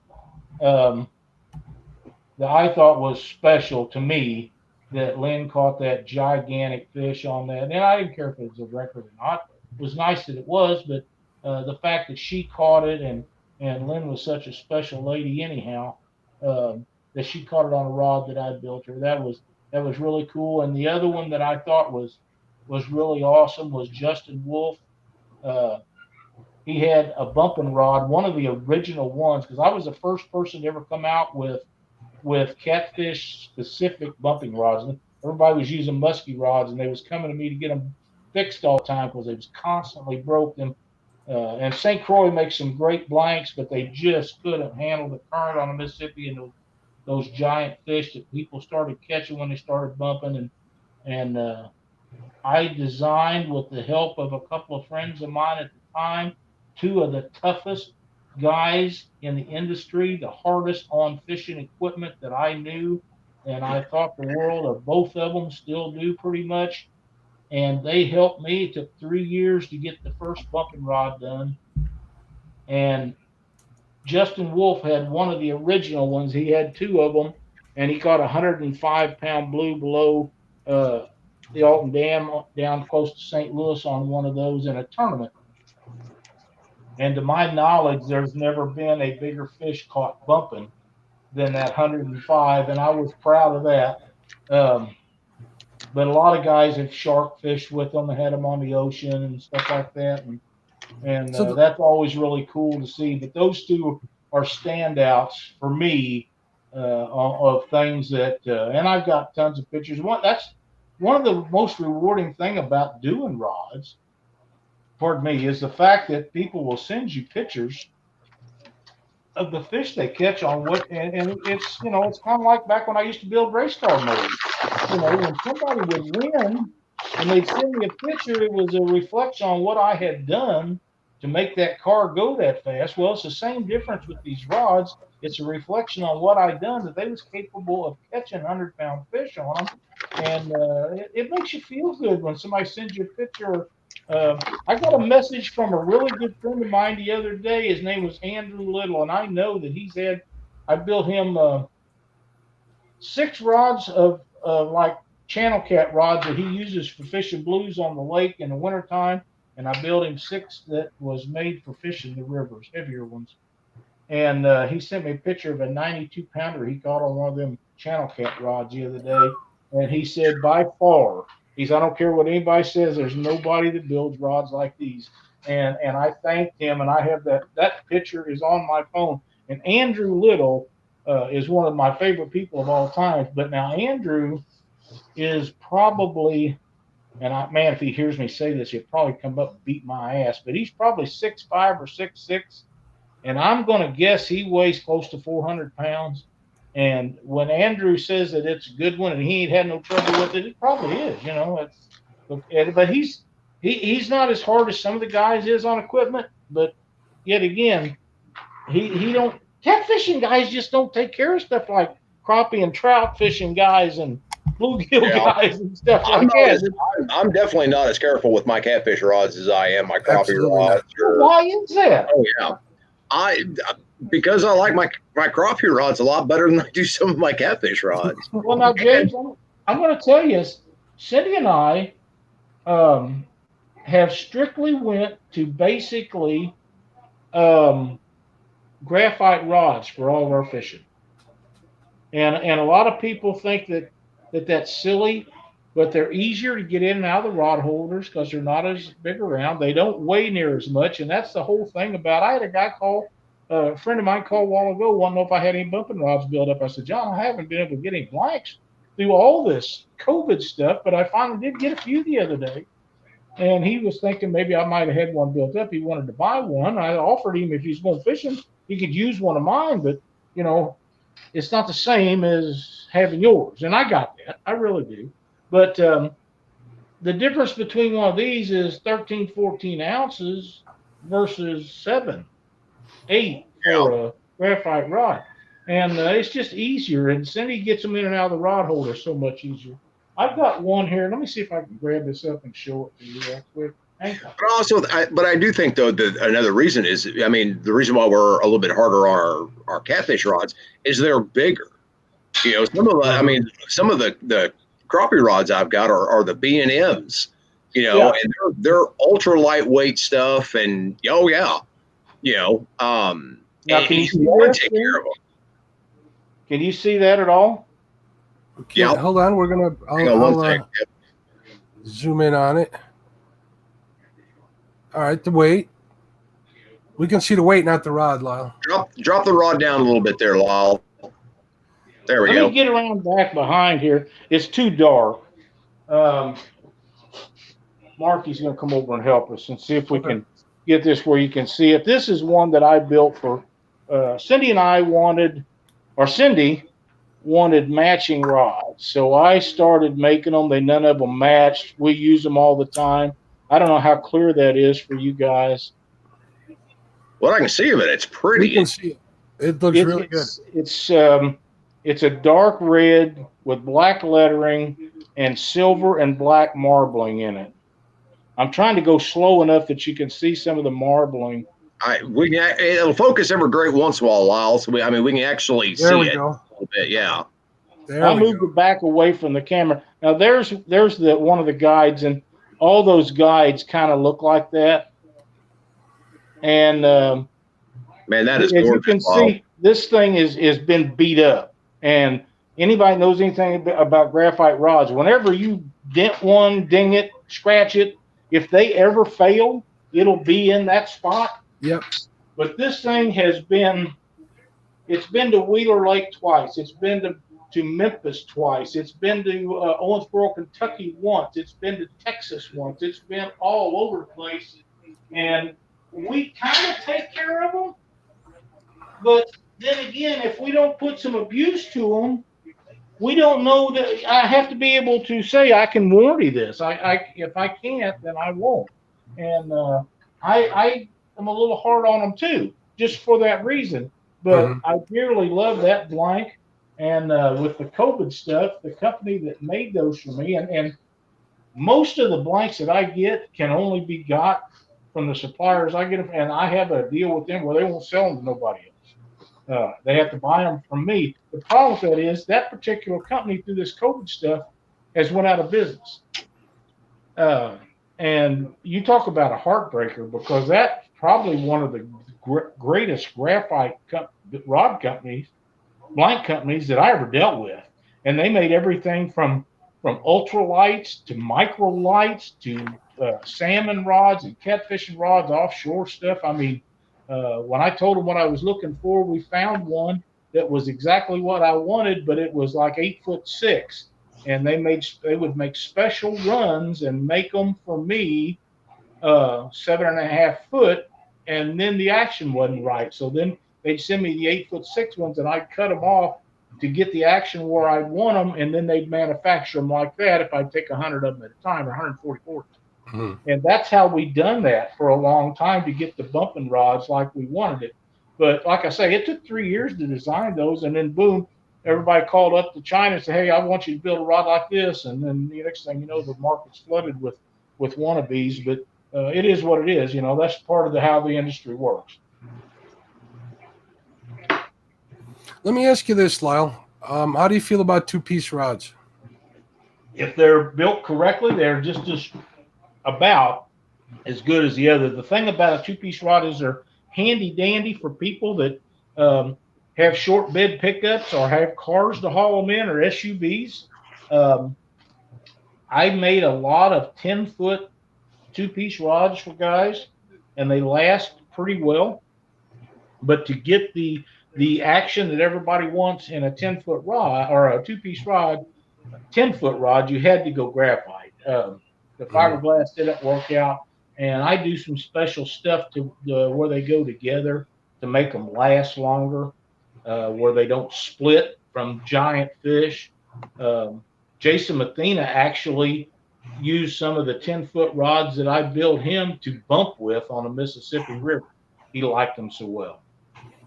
And I imagine you can get that line a little higher out of the water with a 10-foot rod. Oh yeah. Which to me, when you're fishing current, which is pretty much bumping. My wife just hopped in. Hello, darling. makes all the difference in the world. So that would make sense to me. Yeah, it does. And another thing about that is for guys that are casting 2-piece rods, the longer they are, just like with a 1-piece rod, the longer they are, the more castable they are. Yep. Yeah, Avid will attest to that. He likes some long surf type rods. You know, I had one guy from California contact me. It's been several years now. That wanted a 16-foot 1-piece rod. I told him I just couldn't do it. And he got kind of aggravated. He didn't fish. He done casting contest, and they had to be able to cast a minimum of 100 yards to be able to qualify for these contests. And I said, dude, here's the deal. For me to get a blank like you're wanting, they can't ship it UPS, FedEx, Postal Service, or any of them places. It has to be shipped by truck because it's 16 foot long. So at that time, and I don't know what it costs now, it was like $350 to get it shipped to me. And then I would have to build that damn thing 16 foot long, which would be a pain in the ass to build, and then ship it to him in California would have been at least another $350. So you was looking at $700 in shipping, not including the blank, having it, building it, putting all the stuff on it like he wanted. And I just told him, I said, man, I may recommend you some guys out in California that can do it for you. And he said, I've already tried most of those guys. I don't like what they do. And I said, well, what makes you think you'd like what I do? He said, I don't know. But he said, but I wanted to try yours. I said, well, I'm sorry. I just can't do it. You know, that's just too much. I can't expect somebody to pay $700 in shipping before you even start building it. I don't know. Maybe it's just me. I should probably took his money. They're probably 2 and 3 times the cost of that all out the door, right? What's that? Probably 3 times the cost of that out the door once you figure materials, your time. Yeah, and that 16-foot blanket is a special order. Yep. Yeah, it's a special order, and they knew what that guy was going to do with it when he asked for a 16-foot 1-piece. A lot of them use 14-foot 1-piece, but I guess this guy was some kind of big deal in the casting industry. I never heard of him before, but he contacted me a couple different times, and I said, dude, I just can't do that. That's not what I do, you know. So now I wonder if a 1-piece would make that big a difference in cast ability. I don't know. I never tried to cast 100 yards. Sometimes I felt like I had casted that far. Not even close. But I don't know. That's a long way. One of my bait spots, I actually have to go in through a football field, and I look at the hole at the end of the, from goalpost to goalpost, and say, yeah, sure, these guys are casting 100 yards. You know what I mean? My buddy's talking, they can cast that far. I'm like, no way. Yeah, I've got a range finder that I used to use bow hunting all the time. And that's how I determine castability when I'm testing rods, because I don't get as much of it as I used to, but I used to get a lot of these companies would send me blanks to test to see. I'd build on them to see if I liked them. And if I liked them, of course, they was trying to get me to buy them from them. And some of them I actually liked, some of them I didn't like, and everybody else liked. I'd send them to guys to try, see if they like them. Man, some of them guys love them. And I said, man, I just can't build on them. They're just junk. They're too cheap. And it's like so many of these production rods. These guys think they found a company overseas to build these rods. I've been dealing with them guys since the 80s and 90s. I know all of them on a first name basis. I know when the guys that was there before them quit. And I know what they're paying for them blanks and them rods to be built, which is neither here nor there. But bumping rods, the blanks that I use are around $100. So you're not telling me that when they're selling them for $67, it's the same quality part. No. It just can't be. Not even close. Hey, Lyle, when you're like, say you're just a regular rod, all right, and you bust the tip off of it, which happens, to most everybody. Yep. What would be the best way to actually repair that? Is there a certain distance that you're coming back that you're going to be cutting that off, and redoing it? Or well, here's what I recommend to the guy that's going to do it at home. Get you a coping saw, if anybody still remembers what they are, or the finest tooth saw, or rotary cutter on an air die grinder, something like that, and cut the tip of it off. Take take it down to the next guide and take that guide off, clean it up where the threads and stuff was, and find a tip top that'll fit over top of that. And use a 2-part epoxy. Don't use any kind of hot glue of any kind. I don't care, bow glue, none of that stuff. It'll all come loose because as it sits out in the sun, them stainless guides will get hot and that guide will spin on there. So use a 2-piece epoxy and put that on and call it a day. That's the easiest, best way for a layman to fix one of those. Now, I've spliced them rod blanks before for people that wanted them fixed, which you put a piece over top of them or in the middle of them, because all these blanks, except for the very select few anymore, are hollow. But the action is never the same on. So the easiest way is to go down to the next guide, take that guide off, and slip you a tip top right over top where it was at, and call it a day. And that way you're sure you got rid of any splinters or breaks that you can't see. It's all done, and you got a rod with just a little bit of different action, but it still do you a good job. See, I was always, I had talked to some people that said, about the splicing together and stuff like that, but I always figured that would make the rod just that much weaker in that little area where you're splicing them. Stiffer. It makes it stiffer right there, so you change the action. I've done it a couple of times, and I've never had anybody complain about them breaking. But the problem with them is you got to run tape up and down them to go over top of that splice to make it smooth, and then put epoxy over top of it, and another coat until it smooths out and looks right. And then you've added a lot of weight to the tip, so it's out of balance. And the action, like I say, the action is going to be stiffer at the top than it is probably the next guide or two down, because you've added all that stuff. So the easiest and best way, in my mind, is to just whack it off down to that next guide and call it a day. Yeah, that would make sense, because you would continue you wouldn't interfere with that parabolic bend that you're looking for. Yeah, and I've got some bluegill rods. They're over there on the other side of the building that I built. One of them never made it to the creek. I broke the tip on it, shut it in the tailgate. I felt like Bill Dance. But, that's what I did that last weekend.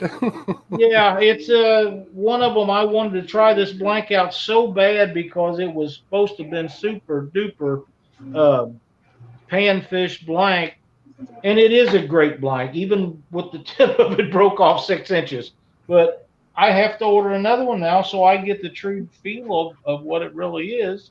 That's okay. I mean, it ain't like I don't need another rod. I've only got 9,000 of them. How long is that bluegill rod? That one was 7'8". 7'8". Okay. Yeah. I mean, they come in all kinds of different shapes and sizes, and then you can always trim them off if somebody wants a shorter length. I don't particularly like adding on to them, but I like mine 6 foot or above. But if they get much past 7'6", the ultralights get real flimsy on the end. Flimsy on the tip, yeah. Yep. Yeah, they do. They do. If I got like a true ultralight, like my trout rod, I like 6 foot. I think that's a good. Yeah, and that's a great length. I just wanted to try this one because this guy kept calling me up. He said, "I know you're building these crappie rods." I said, "Bluegill rods." He said, "Crappie rods." I said, "Bluegill rods." So we're having a good time with the conversation.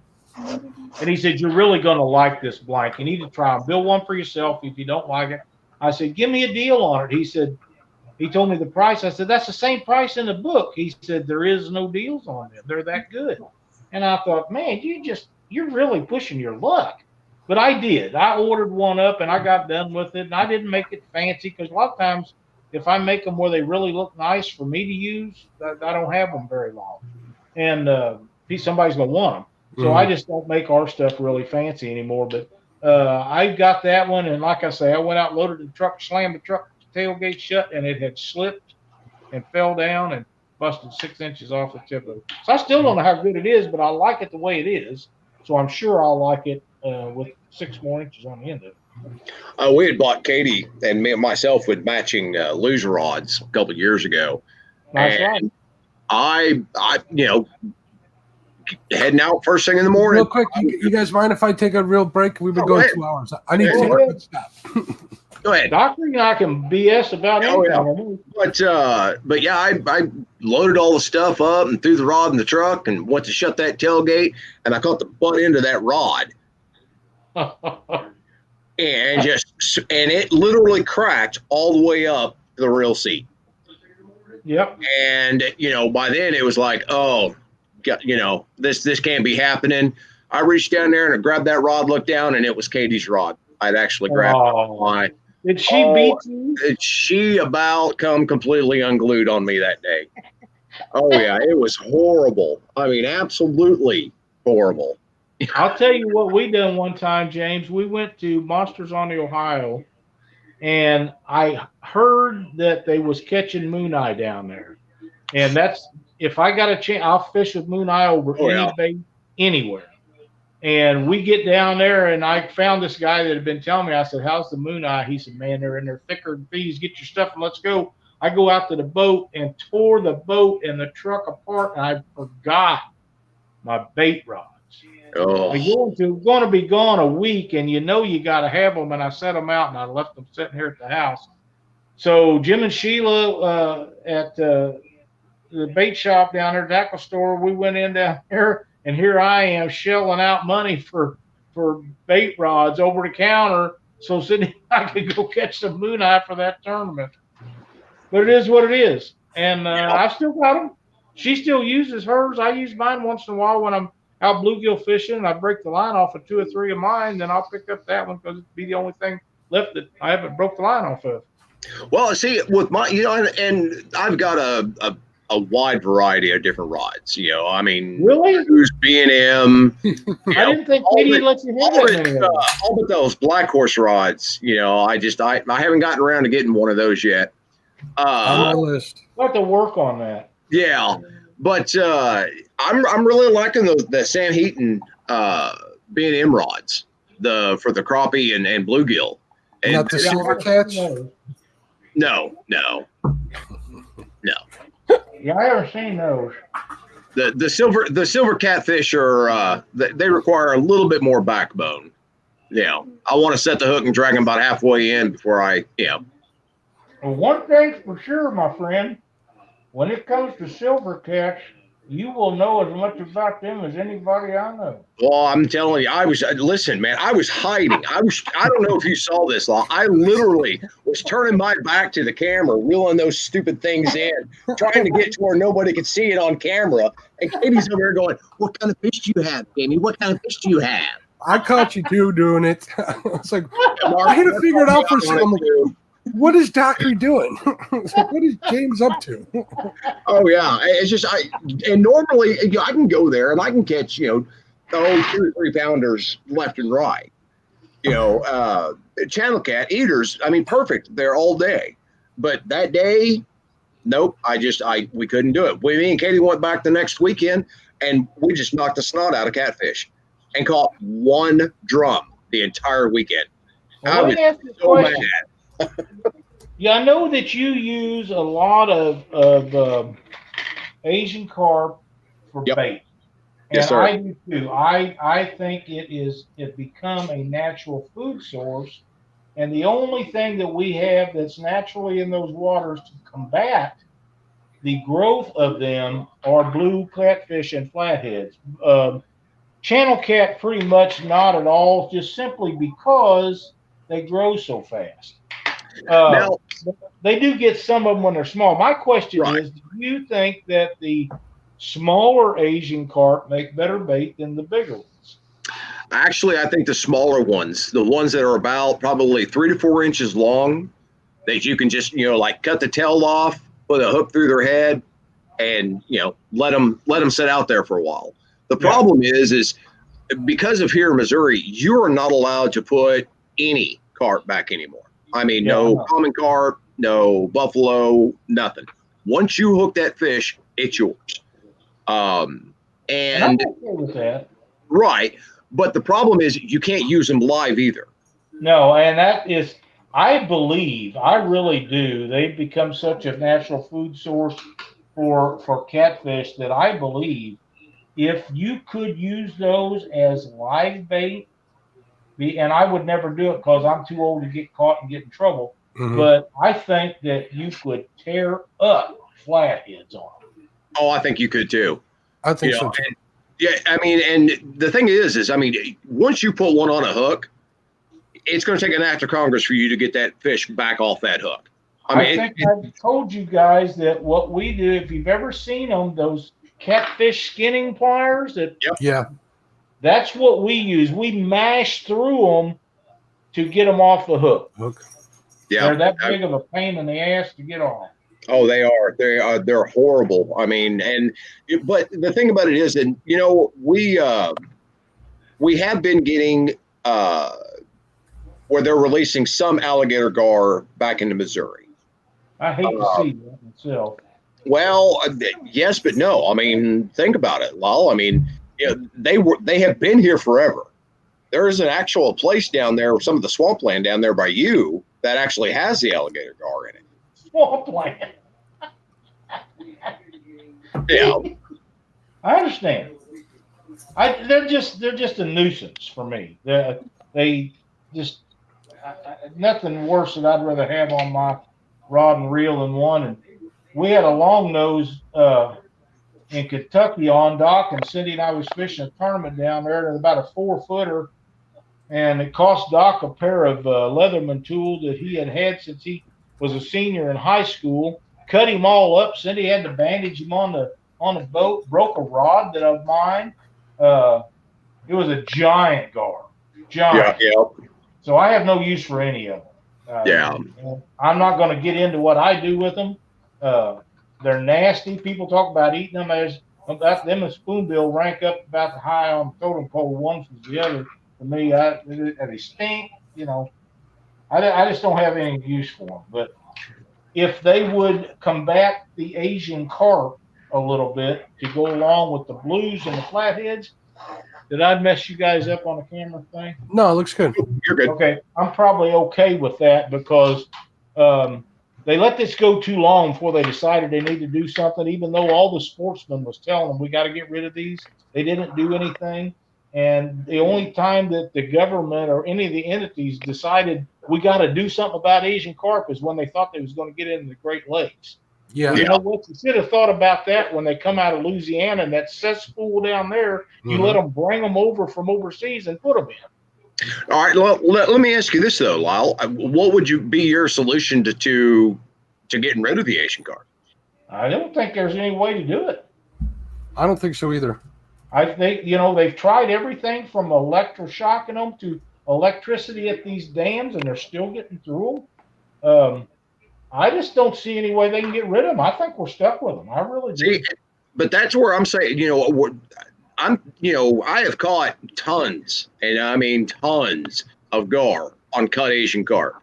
Yep. And I think these the gar of all species, whether it's the spotted, the long nose, the alligator gar, they're all eating those Asian carp, those small Asian carp. They're eating them. And if it wasn't for those gars, I think any predator fish are eating them till they get so big they can't handle them. Yeah. How big do you think that is? How big do they get before they can't be handled? Well, for a bass, it depends on how big the bass was. For a blue catfish, say a 30-pound blue catfish, I believe they could eat probably a 6 or 8 pound Asian carp. oh, easy. Yeah. Wow. Maybe bigger. Yeah. Yeah. But see, what a lot of people don't understand is these Asian carp, they're actually in the minnow family. Right. They're not carp. The biggest minnow I ever seen. Right. Yep. And if the water conditions are right, they'll actually breed 2 to 3 times a year. That's right.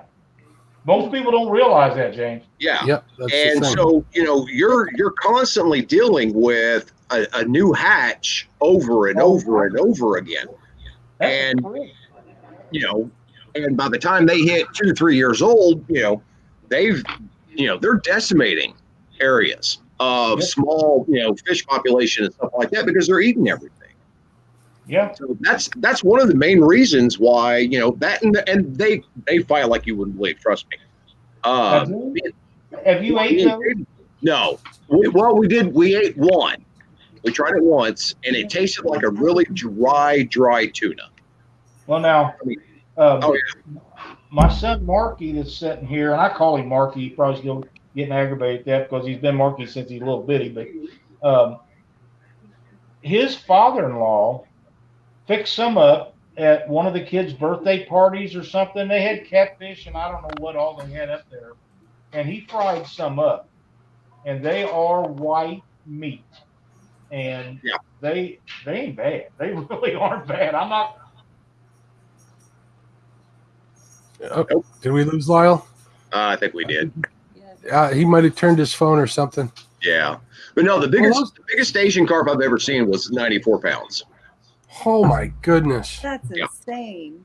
And how do they catch them? It's either nets or you can't. Can you snag them, or are they too tough? Oh yeah, you can snag them. We actually, because we can use like my big catfish rods and stuff like that. We can go down there, and you can take I don't have one here, a treble hook that's about that tall, about that big, about that wide, and throw it out there. Snag 2 or 3 of them at a time, depending on how big they are, or how close together they are, and reel them in just one rod after the other. What we do is we use little small treble hooks that are probably about that big, and your light action rods, whether it's your kids' poles, really small. We want the fun of fighting them, but we know, we don't care if we're stressing out the Asian carp. We really and truly don't, because they're going to die. Yeah, this is the size hook that a lot of people use when they're snagging. That's big. Yeah, we use them like that when they're snagging salmon in a couple of the lagoons here. Real quick, they're coming to these lagoons to die, to breed, but they're non-breeders because they're hybrids, so they don't want to stink up the zoo and everything else. Go figure. Right. So they use those same hooks, except they got the weights in the middle. Right. Well, I don't know if you guys can see this treble hook. Mm-hmm. Let me see. Okay, there we go. That little bitty small one versus this big one right here. Right. This is the size hooks that me, Katie, and Jolene, and everybody, including my other kids that don't live at the house anymore. That's the size that we're hooking into, these 30, 40-pound fish, these Asian carp and these, the buffaloes and stuff like that. And are those the triple strong ones? They're just eagle claws. They're just eagle claws. They're not like the 2X or the 3Xs. Nope. Walmart cheap stuff. That's what Walmart cheap stuff. We want that. That's what it is, and we do. It's funny because, we go down there, and of course there's 20 or 30 of these people down there on the banks with these big monster rods and these great big giant treble hooks, and they're using, 8 to 10 ounce sinkers, and they're throwing out there and they're snagging into these things and they're fighting. And here we are with our little kid Snoopy poles, throwing out there and fighting these same fish. And these guys are just looking around at each other like these guys are idiots. Is that the only way to get them, or do they actually bite? No, they won't bite. They won't bite. You can get them on accident, but yeah, the Shakespeare ones, the dock demon. They're not a dock demon. What are they called? What's the name of those? This one here is a pitch and stick. Pitch and stick, okay, because it's got the spinning reel on there. Right. I haven't seen them with the spinning reel, so. Well, that one's a push button. Okay. But no, the only way to catch to get them would be to either snag them, throw net, or a gill net of some sort. Mm-hmm. But you can't use gill nets here in Missouri. That's just But a lot of these, they were supposed to put an actual processing plant for the Asian carp and stuff like that somewhere downriver for the commercial fishermen to go, because the commercial fishermen, their nets are filled with them. When they go out and they have nowhere to put them, so they're throwing them in ditches or landfills and stuff like that. Well, like anything else, it gets government funding and approval and all this stuff, and it never opens. So it never happens. So I mean, there's no use for them. They can't turn them into fertilizer or dog food, cat food, anything. You can do that. It is. They're considered a delicacy overseas. Well, a lot of things are considered a delicacy in other countries. I mean, but the only not that it's not. It's just not. We're not accustomed to it. That's the thing. Right. That's what it is. But there's a soft spot right behind the eye, and that is what they consider the best part of the fish. So that's the only part that they're taking, right? Yep. Exactly. That's the only part that they're taking. Like cheek Yeah. meat? That's it. That's their delicacy, and that's what they want. The rest of it, fish meal, that kind of stuff, plant food, dog food, cat food. They've got endless uses for it. They just haven't done them yet. So, but we're dealing with invasive species of all different types, snakeheads. So you guys have snakeheads out by you? Yeah, they're going everywhere. I mean, they're in the Mississippi River. They're going up and down it. It's you can't stop them. They're like Asian carp. Have you been able to target them and catch them? No, not yet. No. Okay. No. I was gonna make a trip out by you. No, I wish. I mean, but like everything else, give it time. Pretty soon they're going to be everywhere, and your catfish population, your crappie, your bluegill, all them, they're all going to suffer from it. And that's what we try to tell a lot of these people that they'll empty an aquarium that they've got all their fish from Walmart or pet store or something like that. They get tired of it after a while. Well, they go down to the local creek and throw it in, and they're catching Oscars floating around here. Yeah, Florida's notorious for that. Oh yeah. And somebody cichlids and Oscars everywhere. I think it was Ron Presley, I do believe, caught an armored catfish. Like that. Up Costa. Yeah, he'll have to invite me back in.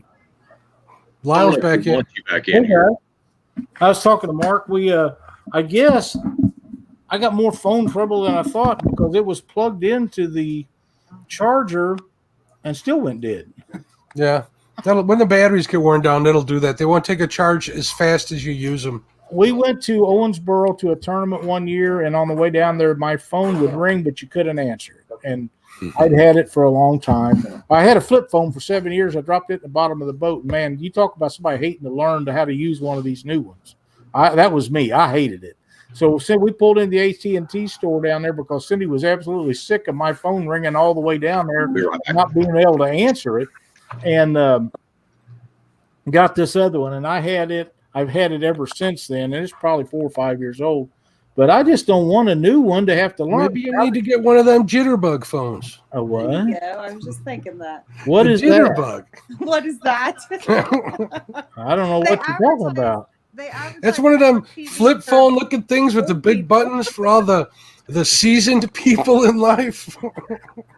They're Santa Claus phones. What are you laughing at? I heard something about old people's cell phone, and I had to come back in here. Lyle, is that what you're getting? I didn't know. Probably not. No.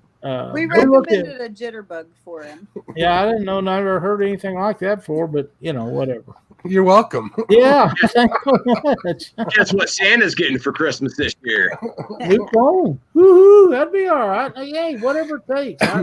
If my mom can figure out, a smartphone, I have no problem. You can't relearn a new one. Well, this one that I got, it'll do all kinds of stuff. It'll do more stuff than I'm capable of doing. The problem with it is, a guy that I used to do some dealings with talked me into buying I've got it right here, a Gear 360, which is a 360-degree camera. Oh, you got one of them? Yeah, and it wouldn't hook up to that J7.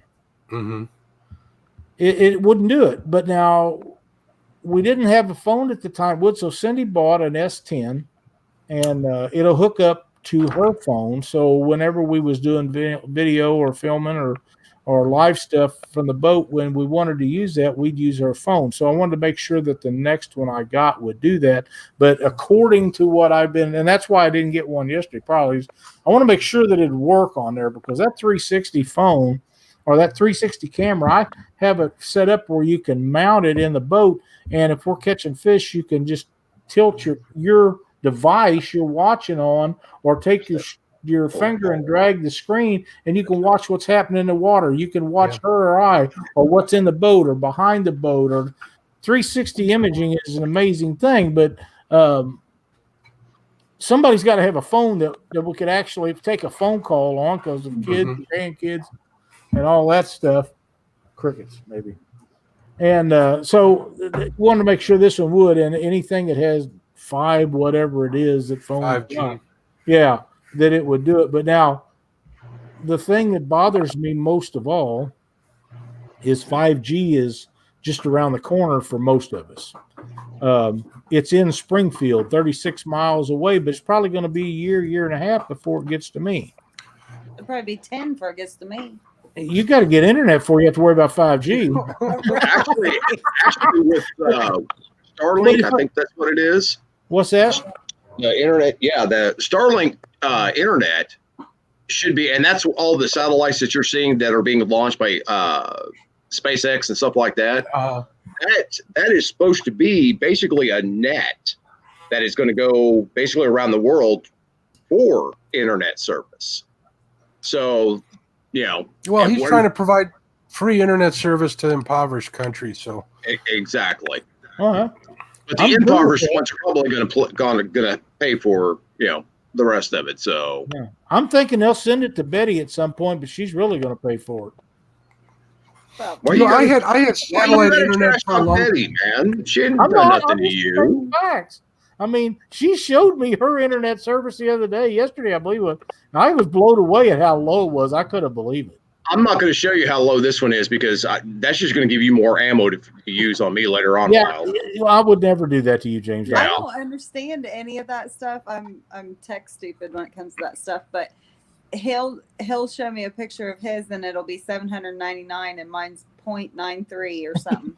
Yeah, but Santa gets all those emails and stuff like that, so he has to, back in the old days, it was just the mail truck showed up and, but now it's all email. I do get like 3 or 4. I actually get like a whole number when Bub's not on the PlayStation. That's what just robs it. Mo Creek, I'm in northeast Missouri, up around the Kirksville area. Yeah, is that where the hoot owls and the chickens meet up at middle of the night? Yep. The men are men and the sheep are really, really nervous. James Dockery may have a famous chicken before it's all said and done. He already does have a famous. I do. Is that chicken have a name? Bait. Bait?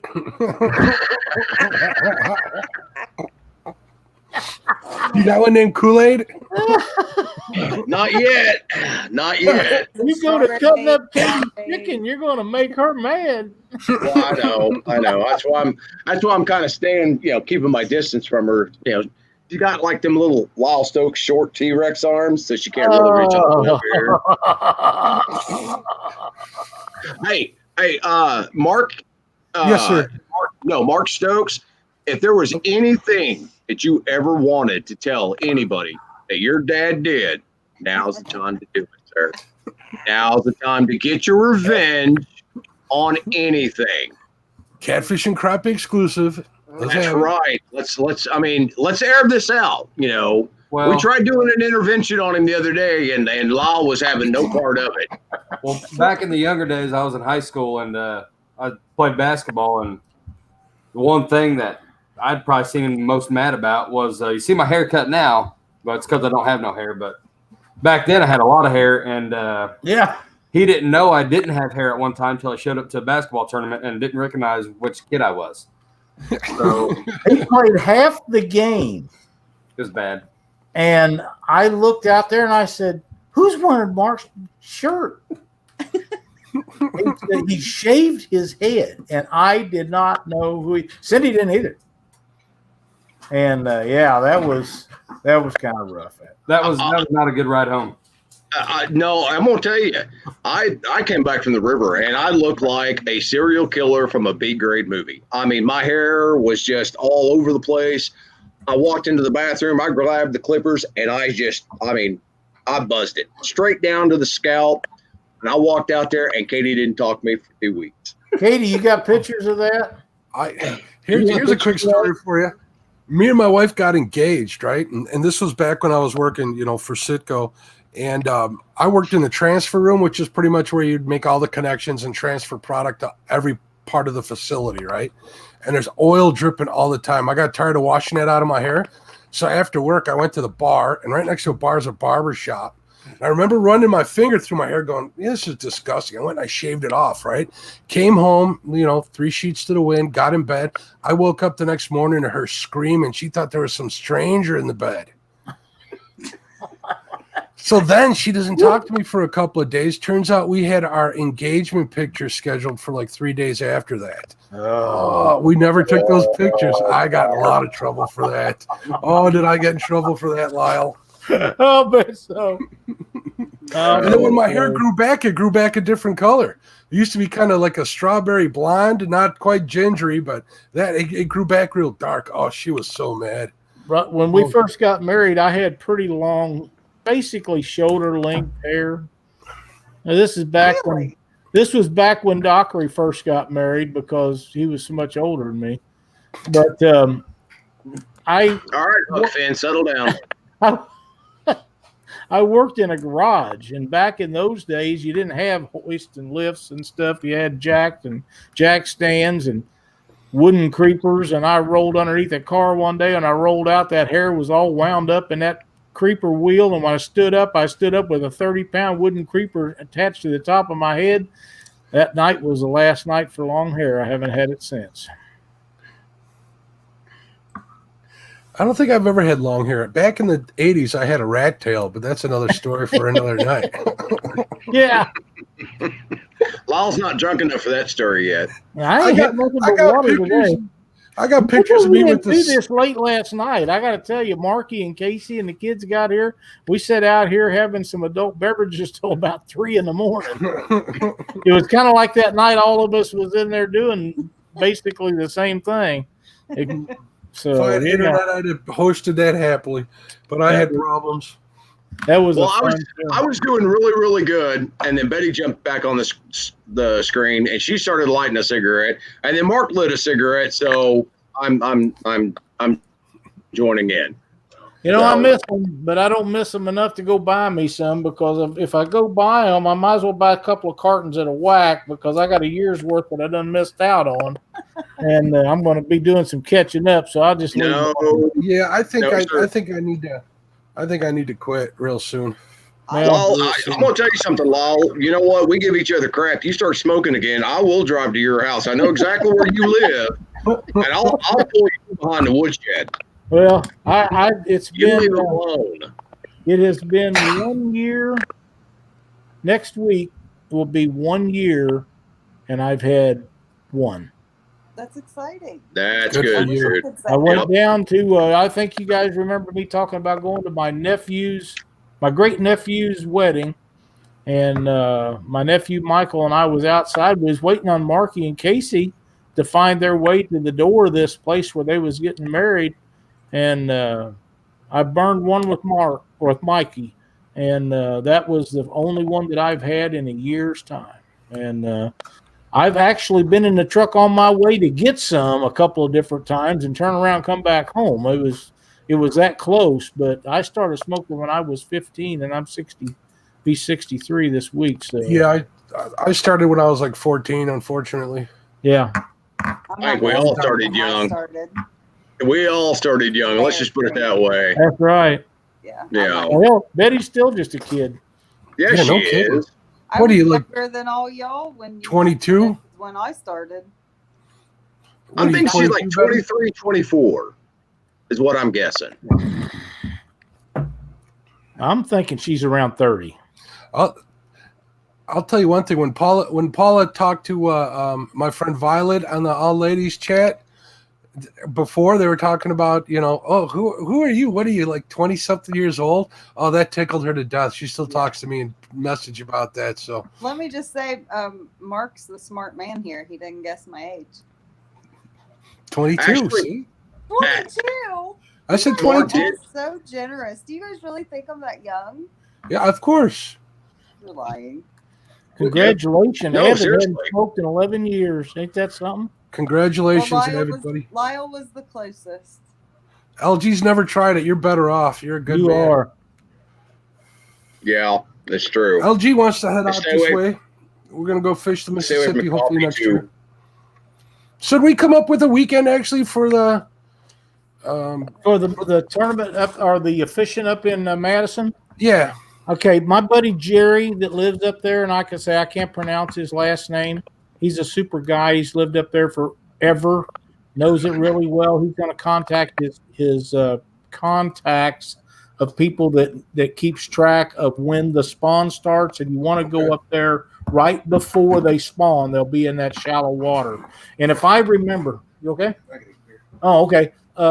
About the third week of May, I think, but he's going to get it all the information found out. And as soon as I know, not only will I let you folks know, we'll put it on the website or Facebook page that we got, and make sure that everybody go out. I promise you. You can camp up there. They have camping areas. I'm going to be staying at a motel. I know Mark said he was. James and Katie need to come up there for that. They'll have a blast. I wouldn't mind getting a place right on the water there somewhere. Maybe an Airbnb. That I don't know about, but yeah, I'm sure that they're available. Back in those days, there wasn't no Airbnbs, but we've stayed in Airbnbs at some big tournaments with several people in some really nice houses.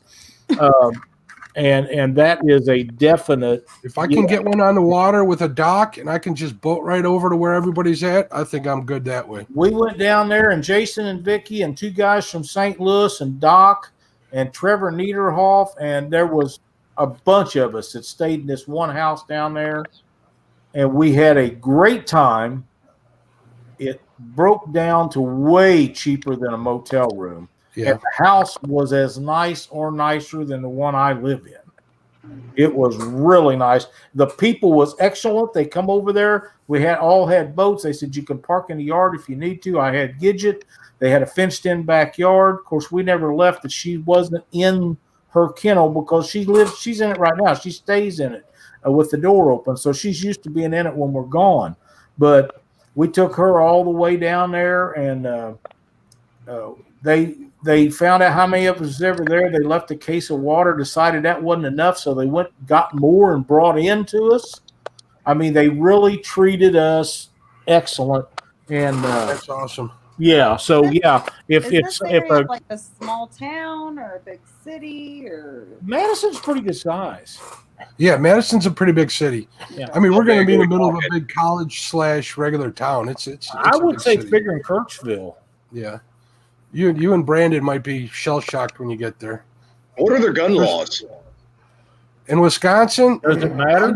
I'm not too familiar with their laws. All I know is in order for me to get reciprocity there, I had to get an Arizona license, which is what I did, and I haven't checked since. So I haven't been up there for since last King season, so a year now.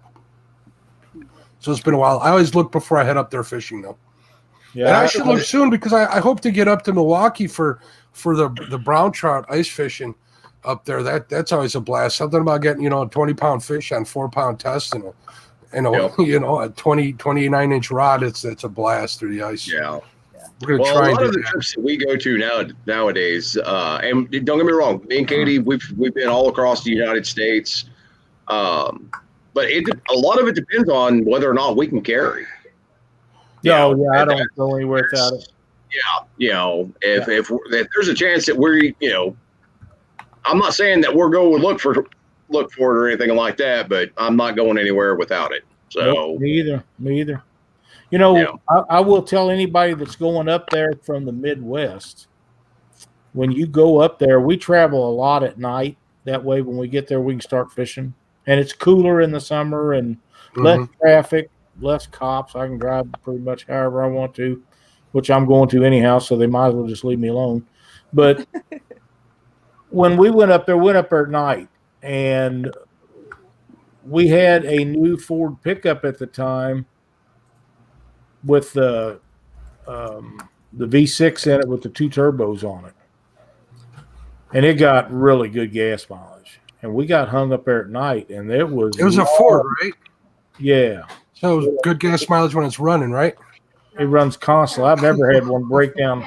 Of course, I could fix them if they did, but the last 2 we've had, I haven't had the hood open on them yet, other than oil changes. So, me and my buddies are brutal when it comes to trucks. Oh, I've lived that life for years. It's a long way between gas stations up there traveling at night. A long way. We got down to where we was at a quarter of a tank of gas. So that thing got 36-gallon tank. So I'm figuring I got 8 to 10 gallon of gas left in it. And we don't know when the next gas station is going to come up. So we're starting to look, And that was back before there was Gas Buddy and all this stuff on. And Cindy's squirming in her seat, 3:00 in the morning, trying to figure out what we're going to do for a gas station. And boom, one pops up, Mhm. But there was several times like that we got way, way, way below a half a tank. And we was, you start looking in the middle of the night. And, of course, that truck didn't get pulling a boat. It's like any of them. It don't get the gas mileage does without that. But Right. My Cummins gets terrible gas mileage. I mean, I got a 14, and on the highway, I'm getting like 16 to 18 miles to the gallon, depending on how much fuel I got on board. Oh, man. It's terrible. I had a 2004, right, that I had worked on that thing. I had it up just under 1,000 horsepower. I was getting 24 miles to the gallon on the highway. And when I was pulling my 13,000-pound toy hauler, I was still getting 13 miles to the gallon. And then they slapped all this. That's not bad at all. And then they slapped all this emission stuff on there now. Yeah. I had a 32-foot gooseneck horse trailer with living quarters in it. I would take the Colorado elk hunting every year, or about every year, for a while. And I had a Ford. It was the motor before they come out with the Power Stroke. Same motor, but it didn't have the electronic fuel injection. And pulling that big old trailer 18 miles a gallon up and down the mountains out there. So it was bad. I mean, it just pulled that wheels off trailers. I take 4 horses and all the stuff you take for 2 weeks on a hunting trip. And yeah, so you really went all out when you were hunting elk, didn't you? Yeah. We'd leave on a Sunday night, and 2 weeks later on a Sunday night, I'd be back. That's one thing I'm sorry I didn't do when I was a younger man. If my boys would ever decide, either one of them or both of them, that they want to go to Colorado, I'd probably go again. But other than that, I probably won't, because I had a bad trip out there with a guy one time, and it was really bad. He didn't do anything, didn't help with anything, run out of money. It was just what it's going to cost when you leave home and you go out there and you don't have enough money to eat on. Yeah.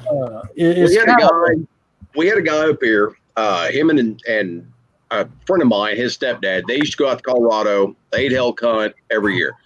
They used to go up and they'd load all their stuff up on mules and ride up into the mountains up on these mules. Yep.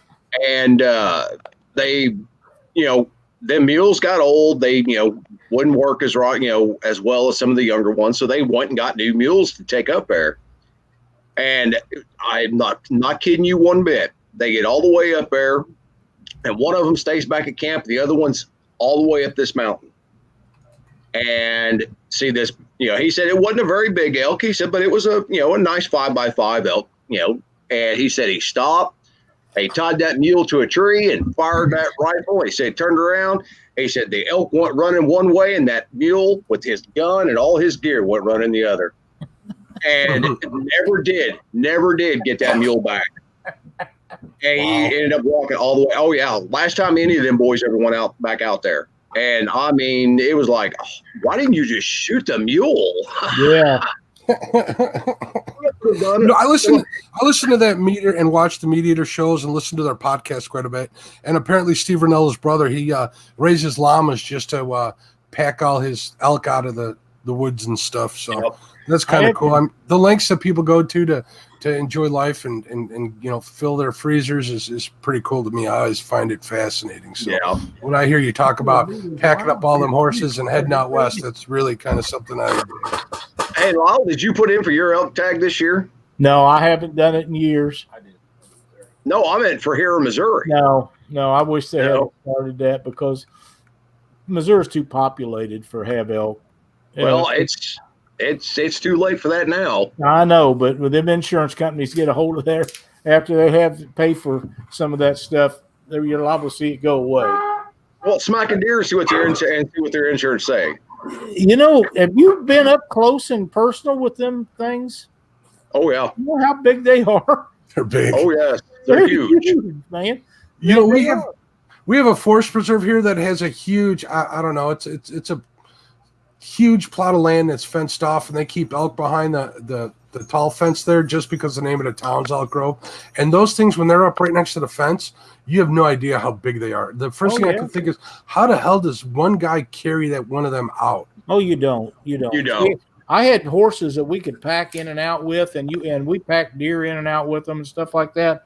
And the guy that we bought license from every year, he told me, he said, I can make you more money in 2 months packing deer and elk out than you can make back home in your business all year, because these guys come from all over and they kill something and they don't have any idea how they're going to get it out. He said, if you got animals that'll pack in and out, he said, I can keep you busy every day. You can stay out here for 2 months and make more money to make all year. Yep. You know, there's a lot of the diehards out there that do the backwoods hunting and stuff, but these guys are like working out all year just so they're able to do it. Right. I mean, they're like crazy hard. They're practicing their archery skills, 4 or 5 times a week. Yep. And then they're working out every freaking morning. They're running these ultra marathons and stuff just so they can pack meat 10 miles out of the mountains. Them guys that's doing that archery stuff, they're practicing every night. Yep. Yeah. Every night. I see they've got our elk herd, so to speak. They've only had it for here, about 5 years now? Something like that. Yeah, that's down. It's down in my neck of the woods, just way on down south of me here. Well, I think it's on Peck Ranch. I'm not for sure. I've been through that ranch before. Right. The problem is we actually have elk running around up here that are wild. And, we've got some of these guys that apparently cannot tell a deer or the difference between a deer and an elk. And every year somebody will shoot an elk up here and, gets in all kinds of trouble and the whole 9 yards. But they're coming from Colorado. They're coming from, Nebraska area, stuff like that. They're tracking these things with DNA tests. And, the moose that come down, remember it? Oh yeah. Yep. That was a big deal. They tracked it. Was a huge deal. That was quite a deal where it come down from Canada, wasn't it? Yeah. Yeah. And then I think so. Went back up north. You guys have any mountain lions out there? Oh God, yeah. Yeah. How about you, buddy? They said they denied it for years, but we all knew they had. We all any knew. mountain lions by you, Betty? Not that I'm aware of. Okay. We had one in downtown Chicago. Oh. Yeah. Running around the streets. They got it on camera. The cops were looking for it. It ran behind it. The cops were looking for it. The news got videotape of the cops going in and out of between the houses, and behind the cops, they didn't even see it. The thing just snuck right by them. Well, now here in Missouri, it is illegal to shoot a mountain lion unless it is attacking your livestock or you. Right. But every great once in a while, where I live is a big Amish community, and probably 10 years ago, they had a mountain lion cornered in a brush pile. And of course, these Amish guys, they all circled around him. And of course, that mountain lion did not like that. And he got aggressive. So they ended up having to shoot him. And they've got it stuffed down there at the conservation department right now. Once you shoot it, it is not yours. The conservation comes in, they take it. You cannot have any part of it. Now, up in Iowa, you can shoot them left and right. If you see them, you shoot them, they're yours. Really? Really? Oh, yeah. Even without a tag? Yeah, even without a tag. Listen, folks, it's been a lot of fun. I enjoyed it. Thanks for having me on here. I got to take this dog out. She's wanting to go, and I'm going to go play with the grandkids before they go to bed. Fantastic. Good night, Lyle. Lyle, thank you for coming on, showing us what you do. And not a problem. Glad I hope everybody enjoyed it. I definitely think you need to do that on your channel or on Catfish Weekly or on the Lyle channel. You got to get a video out, bud. Video. I think that'd be awesome. That's really cool to see. We'll try to do that one of these days. Maybe next time Marky comes down, I'll show you how to teach him how to do it. There you Perfect. go. Even better. See you guys. Thank you. Have a great night, Lyle. You too. And then there was 3. I tried to get a buddy of mine, Alex, on here. I don't know if he's watching or not, but he's being shy. He won't come on. This kid's I call him a kid. He's like 26, but he's a diehard flathead guy. And if you're watching, buddy, click on that link I sent you. Don't be shy. He's what he needs is a day job. That's the problem. But we'll I need one of those. Careful what you ask for. Yeah, One no time's kidding. in the house. What's going on, man? Every time I see One Ton Fishing Club, I'm not quite sure who I'm talking to. Yeah. See, I always thought it was just one person. You know, I think Turns it's a out group of them, isn't there's it? a group of them. Yeah, there is a group of them. I didn't really realize it enjoyed until, I I saw them on your show. Yep. Say Chad set that up. I wasn't even sure I was going to be back in time for it, but it was pretty good. Say LG Bass is still in here. Bow Creek. D is in here, of course, but D's in here. So still have to talk to Chad. We got 21 watchings. Oh, it's Art. How you doing, Art? I do have to admit, I really like the way their videos. I like their videos to start with, but their videos always look good. And I was talking to them, and they use a GoPro and they use a phone and stuff, but I think they recorded a little higher resolution than I do. So I don't know. It's something to think of. So those new GoPro 8 or 9s that came out, they record in 5K. That's crazy. It's not that YouTube's going to use it, but even once they, compile the video and stuff, I wonder how it would look. So I don't know. Avid's still in the house. I got a question for Betty. You recently went down and you fished with Doc Lang and all them things. What was the one thing that you took away from that trip that you did not realize about fishing? I mean, was it a technique? Was it bait? I think the bait, I don't know. Did you watch Roger's show, like the bait thing? Mm-hmm. Yeah, that was probably honestly the biggest thing. And I haven't had time to even mess with that up here at home yet. But I'm anxious to. Yeah. There was so much stalkery, so much. I could have wrote a book. But just little stuff that you don't think about that seasoned fishermen have, over the years and when they spend that much time fishing, learn. Just like, when you're getting dink pecks speed up, or, I didn't even think about stuff like that. Just tons of it. But the bait thing was a big deal. Like, that was pretty cool because it doesn't weed out the dinks, but what it does is the dinks sit there and peck at it, and then the big boys is like, hey, they're over there eating, what's going on? And then they come in and take over. And that seemed to be, the process for it down there. Now, whether it'll be that way here or not, I don't know. But I'm anxious to find out. Yeah. Well, the night that you called me and you guys were all sitting there I hung up and I wanted to cry. I wanted to be on that water so bad, and just sitting there thinking, God, I haven't been sitting on next to the water at night in so long, and and here's these group of friends that are sitting on this dock, and around here, it's hard to find people that will actually fish, all the time. I mean, even Katie gets tired of me fishing all the time, to a degree. But these people around here are like, oh yeah, I fish all the time. And you're like, oh cool, come on, let's go. And for the next 5 times, is well, I can't tonight. I'm doing this, I'm doing that, and it's never ending. And it's like, well, you guys say you fish all the time, but you never go fishing. So that's my biggest problem, and me and Katie's talked about it. If we ever decide that we're done with Missouri, weather, I think we're heading straight for the coast. Really? we do. Oh yeah. We've been down there 4 or 5 times. So you're talking golf? Which coast? The Gulf Coast. Yeah. Gulf Coast.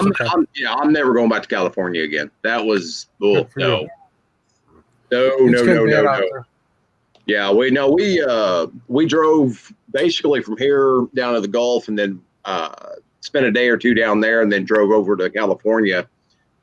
It was pretty country, don't get me wrong, and we really didn't have any trouble, except for we got into the town Eureka, California, and the second we stepped out of the truck, my mom and my youngest daughter were like, "What is that smell?" And I look at Katie and I'm like, "We better get in this hotel room before we all get a contact high." It was literally just hovering in the air. And so we go in, we check into the hotel, and, there was probably, I don't know, maybe 1,000 young, I'm going to say 18 to 25-year-olds roaming the streets there. And got up the next morning. We thought, all right, we'll at 4 o'clock in the morning, we got up. We thought, okay, you know what? We're going to zip up the coastline. We'll go up toward Oregon and Washington, stuff like that. And that way we hit those states. We ain't got to come back over this way. And stopped at a McDonald's and the bathroom was locked. You had to ask for a key. They're just, the homeless population out there is horrible. And, it just kept getting sketchier and sketchier and sketchier. And it was just like, no, we're not going to Oregon. We're not going to Washington. We just made a beeline straight back to Missouri. Yeah. And it was just like, no. Yeah, I that's can crazy. understand it. Well, you're going to Mendota, right? I'll be Yeah, we're planning on it. Yeah. Okay. Fantastic. Well, if nothing, okay, Mark. If nothing messes that up between now and then, Brandon and I and you and Katie, we're all just going to sit by the water. There you go. It's fun. Yep. No, I tell Let's you see. what, it's and I mean, like Raj was saying, I mean, I've fished with Raj several times. I mean, not a ton, but more than just a few. Had never fished with Zach before, and so we didn't know how that was going to go or whatever. But let me tell you something. Like, I don't know what it was, but we all just like really meshed really well. Well, it's we all have that passion, so Yeah. I can't even explain how much different that trip would have been had we not all meshed so well. I mean, because you're sticking 4 people in it was a small house, it really was, but we didn't need anything big. It was nothing but to lay our head and grab something to eat because it was a fishing trip, like a real deal fishing trip. Yeah, I'm the same way. I want to spend all my time outside or Exactly. whatever. Yeah, I mean, I look, to be truthful, I'll sleep in my car. Yeah. Car or truck, it doesn't matter, whatever we're in. And, even Katie here lately, she's been looking at minivans, unfortunately. And the main reason that she was doing that was because, Jolene's getting older now.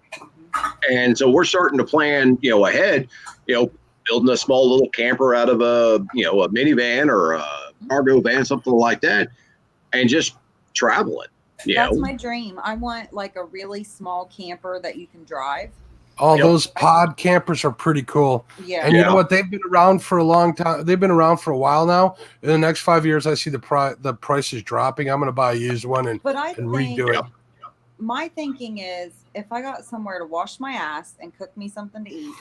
That's it right there. That's all I need. I just need a very small kitchen and, somewhere to clean up. Because, I mean, that's one thing that was different. I mean, them guys could go a few days without taking a shower, and I just ain't into all that.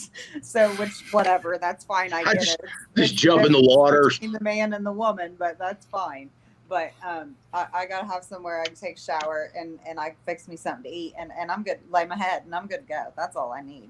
So and I don't want anything big. I don't need anything big. No. Just small little those little 4-person drivable campers or whatever. And I can hook my boat up to it and go. I mean, go. Yep. Just go. Toyota used to have. There's campgrounds everywhere. Yeah, Toyota used to have a small camper, and it was just basically for 2 people.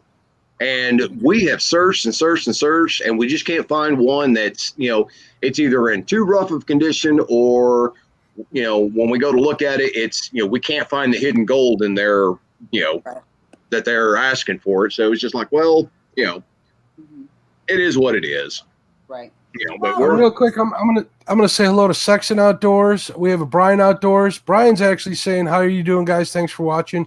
Brian Outdoors actually said, "Put a minivan body on a 4x4 suspension, and you have it made." That would be pretty cool to do. Yeah. Thanks for checking out the show, guys. Yeah. Thanks for stopping. Hey, Brian. Yep. I think that would be perfect for us right now because I'm not in a position in my life to where. And Creo, what's up, buddy? Sorry. Hey, Creo. That I can just take off at any time that I really want yet. I mean, you guys were talking about holiday. I'm 32. So I have a lot of work years. How old are you? Are you serious? No. I'm 32. I was off by 10 years. 88. I honestly, Betty, I didn't think you were that old. Honestly, I really and truly didn't. Yeah. I thought Brandon was older than Dirk, but I mean, that's just, Yeah, he was robbing the grave. I was thinking the cradle, He's robbing 39. robbing the cradle. Yeah, he's 39. Robbing the grave. Is that Cradle. what you said? No. Hey, Creo, how's it going, buddy? But yeah, I think like the pop-up thing or something like that is what I'm gearing towards currently, probably soon. But I want to move. I'm not going to get a move super soon, but I want to move. You're thinking Alabama, aren't you? Yeah. That's. I loved it. down Listen, there. I the second you said you were going to Alabama, I was like, well, Betty's It's over. history. It's over. It's over. Yeah. So how far were you from Huntsville? I don't know exactly how far I was, but it Huntsville wasn't is like far. where Richard Gene fishes, that whole area. He Right. lives outside of I Huntsville. don't know exactly how far it is, but it wasn't very far because like when I would zoom in on Rogersville on the map, I could see Huntsville, and I think isn't Gunnersville the next actual lake downriver from the I think so. Well, that's that whole Tennessee Valley. That's because I think there's Gunnersville, and what's the other one? Gunnersville's know, where and he fishes a then there's lot. Wheeler and Wilson, and then on farther up north is it Pickwick or Yeah, I think it might be. I'm not quite sure. Pickwick's the one right in the corner. He's bringing up the map. I guarantee it. But yeah, actually, okay, so Brandon's a super homebody. He doesn't. I used to have to drag him places. He did never want to leave. He's getting better, and still usually the cutoff is about 3 or 4 days. He's ready to come home. And we stayed 5 nights, 6 days, and the 6th day, he's like, I don't want to go home. And I almost fainted. Like I literally almost fainted. See, even he's got the bug now because he's going to be cutting a tree down and about halfway there that tree and just be like, you know what, this isn't worth it anymore. Yeah. But he was like, and he's right, because we've traveled not necessarily a ton of places, but we've been places and it's never like home. Yeah. Nothing will ever be like home. You know what I mean? I do know the feeling. Yeah, we've both lived here our whole life. But as we did drive to different places down there and stuff and looked around and seen stuff, he's like, this isn't much different than home. And it really wasn't.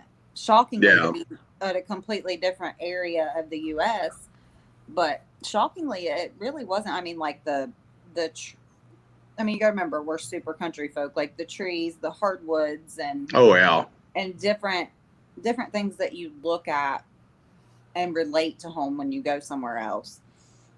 It wasn't a whole lot different. It really wasn't. And I'm sure the summers will be hell there, but you're going to adjust eventually. Right. Well, me and Katie, we both grew up military brats. So, she was in Okinawa for a while, Germany, all these other different places. And we get. Hi, guys. Hi. Oh, there is the better half right there. There's a good looking half of the Fields clan. I love her. So about every 5 years, Katie's like, you know what? It's we need to do something different. So either it's move or we have to remodel the damn house. So here lately it's been remodeling, but we actually got down to Holly Beach in Louisiana, and she fell in love with it. Absolutely fell in love with it, and it was like, okay, this might be it. Get us a camper, see if we can't, find us a little spot down here or something like that. And then this year kind of destroyed Holly Beach. You had 2 massive hurricanes hit, basically right on top of each other, and a third one that, just skimmed it. It's just like, well, so much for that place. So. Hi, Dee. Hey, how you doing, Betty? I'm good. How are you? I'm excited that you're here. Yeah. Are you at your house or are you still? I was like, okay, give me a minute. Are you at home or are you at your in-laws still? At home now. Okay, good. I didn't want to interrupt you while you were out, so.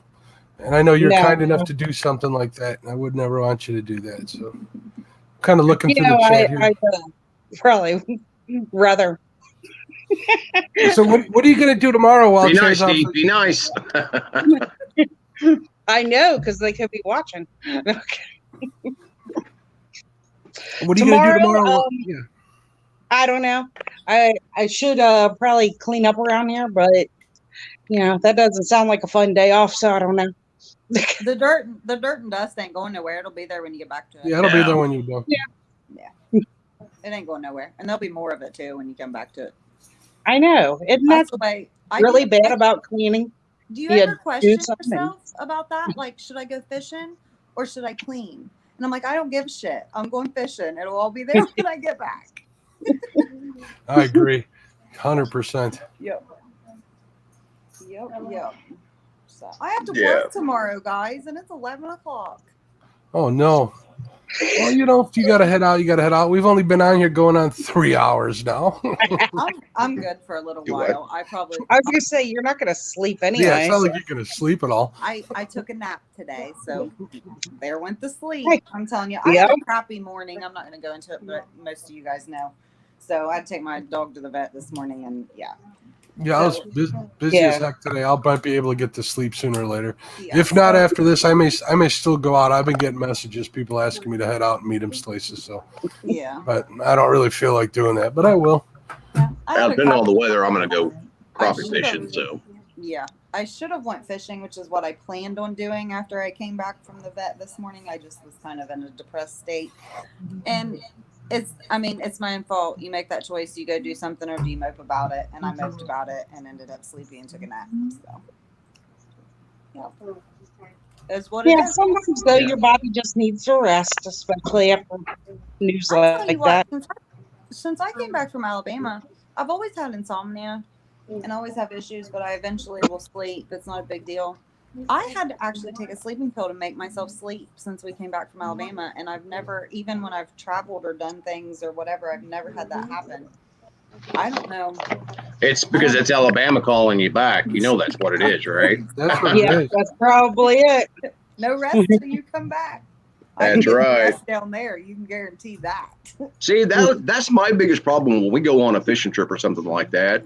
If we plan it for longer than 5 days, Katie realizes at the 5th day, I'm going to be a grump because I'm not sleeping. I'm, even if I'm, if we take a boat out or something like that, I'm on that boat until we have to come back. And then once we come back and unload the boat, I'm scouting the bank, right in front of the house or, whatever that we're staying in. I'm fishing right there in front of it. I'll throw lines out and, and sit there by the water. So, when my family had that place on the Tippecanoe River in central Indiana, I remember getting out there as soon as we get there. And the first thing I would do is run out to the back, grab one of the poles out of the back shed, fill it up with worms and get it casted out there even before I'd unpack the car and just leave it out there. We were kind of on the shallow side of the river, but they'd come across. So we did pretty good on the channel cats over there, but that was always good. I'm the same way, Creole, but eventually you got to once in a while or you'll die. Yeah. That's a saying me and the wife used to say when we were dating, and now I never sleep. She has no problem sleeping. Yeah. KY Big Catfish and Bourbon. It says Bama for the win. I got to get down there and at least visit before I make plans to move down there. Oh my gosh. That sounds like so much fun. Oh my gosh. It was when I upgrade the boat, I'm going to do a little more traveling. I'm going to take Dee and Chad down there. That sounds awesome. Dee and Chad would love that. you can come too. Thank you. I was waiting for that. You know what? If we could get, a lot of people probably want to go. If we could actually make it work and get it, we can talk about it at the Catfish conference because I think we're all going, aren't we? Definitely. I'm even bringing my wife, so I'm going to have you guys do flyer and get her all ready to go. That's the awesome thing, though. If we can get a bunch of people together, it would be dirt cheap. Sure. It is. And that's awesome. And anymore, it's like, that's difficult to do, but I think with our little community, it would be fine. Personally, between us four here and nobody else, none of the other 22 people watching, you guys be quiet. Don't share this stuff.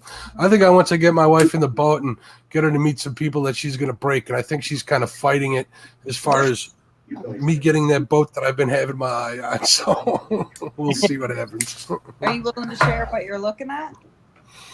I want like a Hughes craft, something Yeah, like that. me But that's too. if we stay up here. I got to figure out what we're doing. We were looking at my wife was window shopping at some houses like we talked about.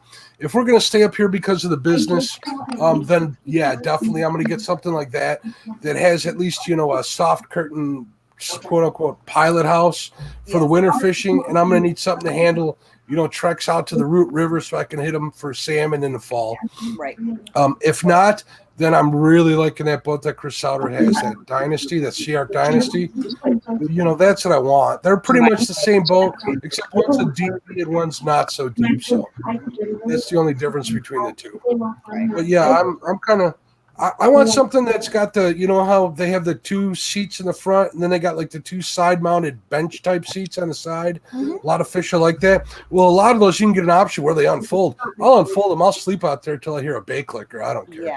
Yeah. I'm looking for something I can spend a lot of time on, get out of the sun or get out of the cold and rain, and that's kind of what I need. So, in a perfect world, I would have almost every size boat there was, so I could fish a boat at any time that I ever wanted to. So that means like 50 different boats. I muted Dockery because I think that noise was coming from him.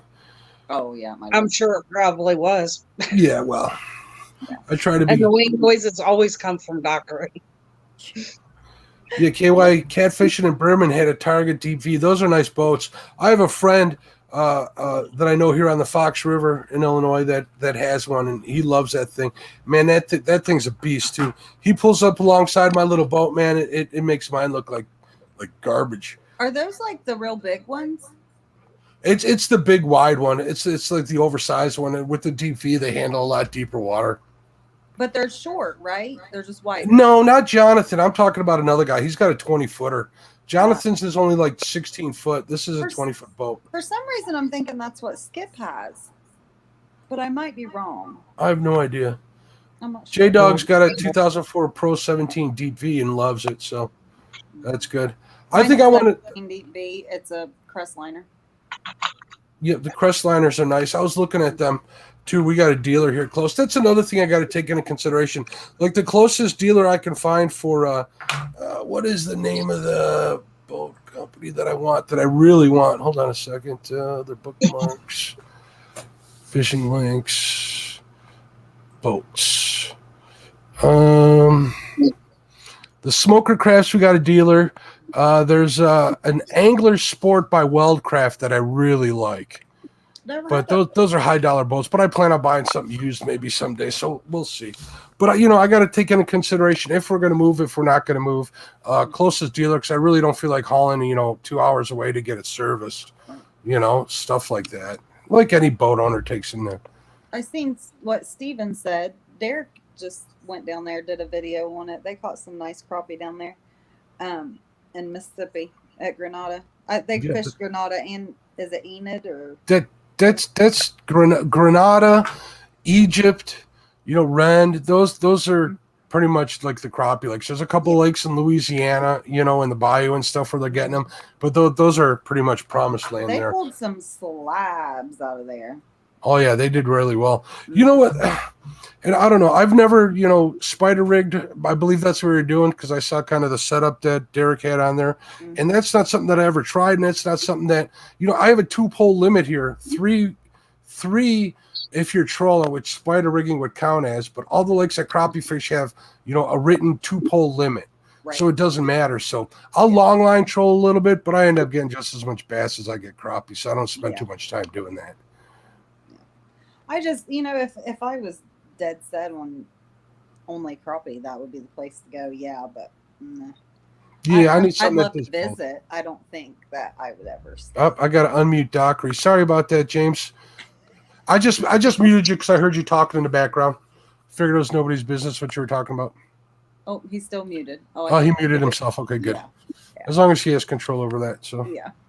After my experience, a couple of last week or whatever, I want to make sure that we do this is good for everybody as possible. So yeah, Real Foot. I've heard a lot of mixed reviews about Real Foot.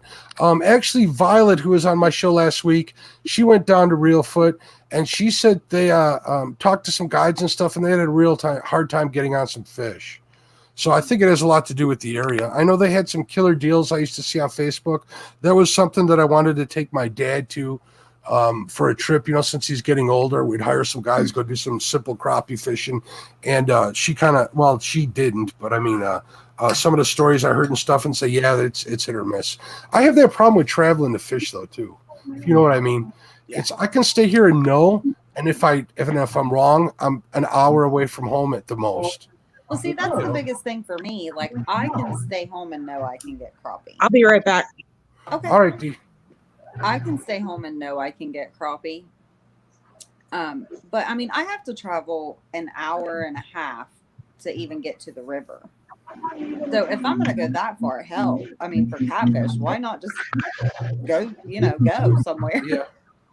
Hour and a half is kind of long. That's a little longer than I usually travel to fish. Go ahead, James. I'm sorry. No. And don't get me wrong. And I've got the ponds back here, and I'm going to start fishing for some crappie out of them to show you guys what is in there. But these crappie, I started basically, learning, the biology of a crappie. How long it's going to take them to grow. Their food, all this stuff. So these crappie are pretty decent size in there.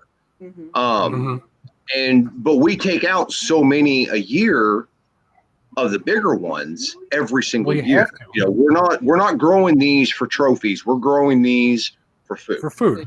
Yeah. But we've got some decent places to fish for crappie around here. We've got a coal fire plant where the water, it'll get about probably, I hope about 47, 48 degrees is the coldest it will ever get through here. But during the summer months, with if that coal fire plant's still running, you're not catching any crappie in through there. Right. So we go from lake to lake to lake. The most we'll drive is probably 3 or 4 hours to fish them.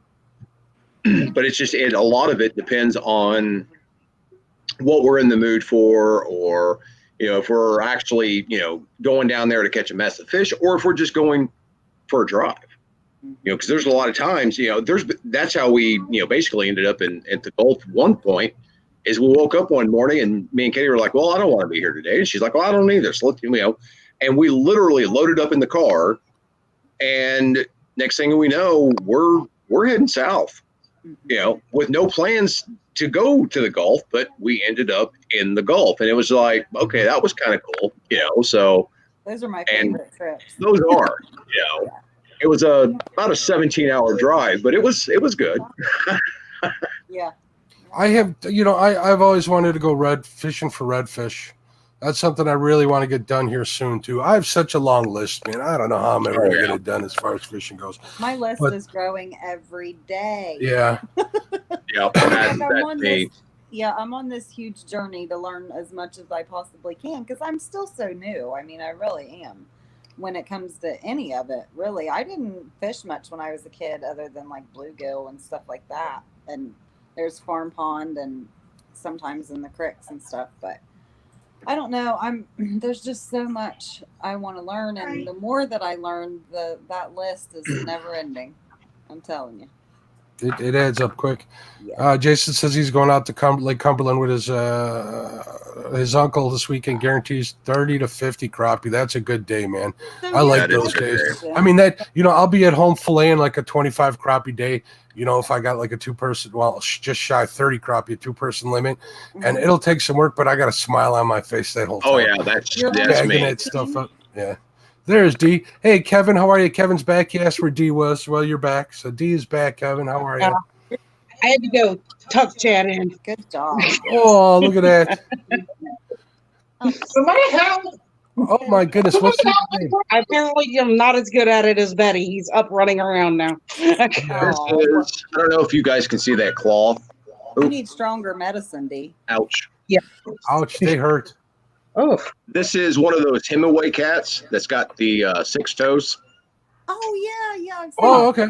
Yeah, you had mentioned you had those. Those are cool. Yep. My buddy's got one of them too. He named it Six Really? technically, so I guess the Yeah. name's right. There you go. So That's why when you said that one day chickens that you were, yesterday and cats Spoiled today. rotten dogs. I'm not lifting her up. She weighs too much. Betty, I am so sorry to hear about your pup. Oh, Yeah. Yeah, I'm so sorry too. Oh my goodness, I can't believe I forgot. no, You it's say okay. we had one that we had to put down. You know, we had her for 15 years, and they become family. No matter what you do, that's you know. I had to put one down last year, and that was probably the hardest thing. I don't think I've ever cried so hard in my entire life. It was the hardest thing I ever had to do. Okay, so you're calling and scheduling the death of your child. Yeah, pretty much. I mean, you pretty much are. Now Lily is, and my dog's it's my big dog. It's not my little one, but she'll be 14 in December. So she's a pit mix, and that's a pretty good life for a pit bull. Life expectancy is about 10 years. And the vet told me today, she said, yeah, she's a very old lady, but you're doing something right because you've gotten 14 years out of her. And, it's still hard though. I mean, I really just thought she had a tooth infection. She kept swelling up like in her cheek, and I put her on antibiotics and it got rid of it. And then right before we left to go to Alabama, I noticed she started swelling again. And when we come back, I could smell the infection, and I was like, Oh, that's bad. I was like, we're going to the vet. And I just thought it was a bad tooth infection. It honestly never even crossed my mind. Crossed your mind. Yeah. It really didn't. And it should have, but it didn't. So, we and it's infected. The vet told me she could see the tumor, and she knew it was a tumor because of all the blood vessels.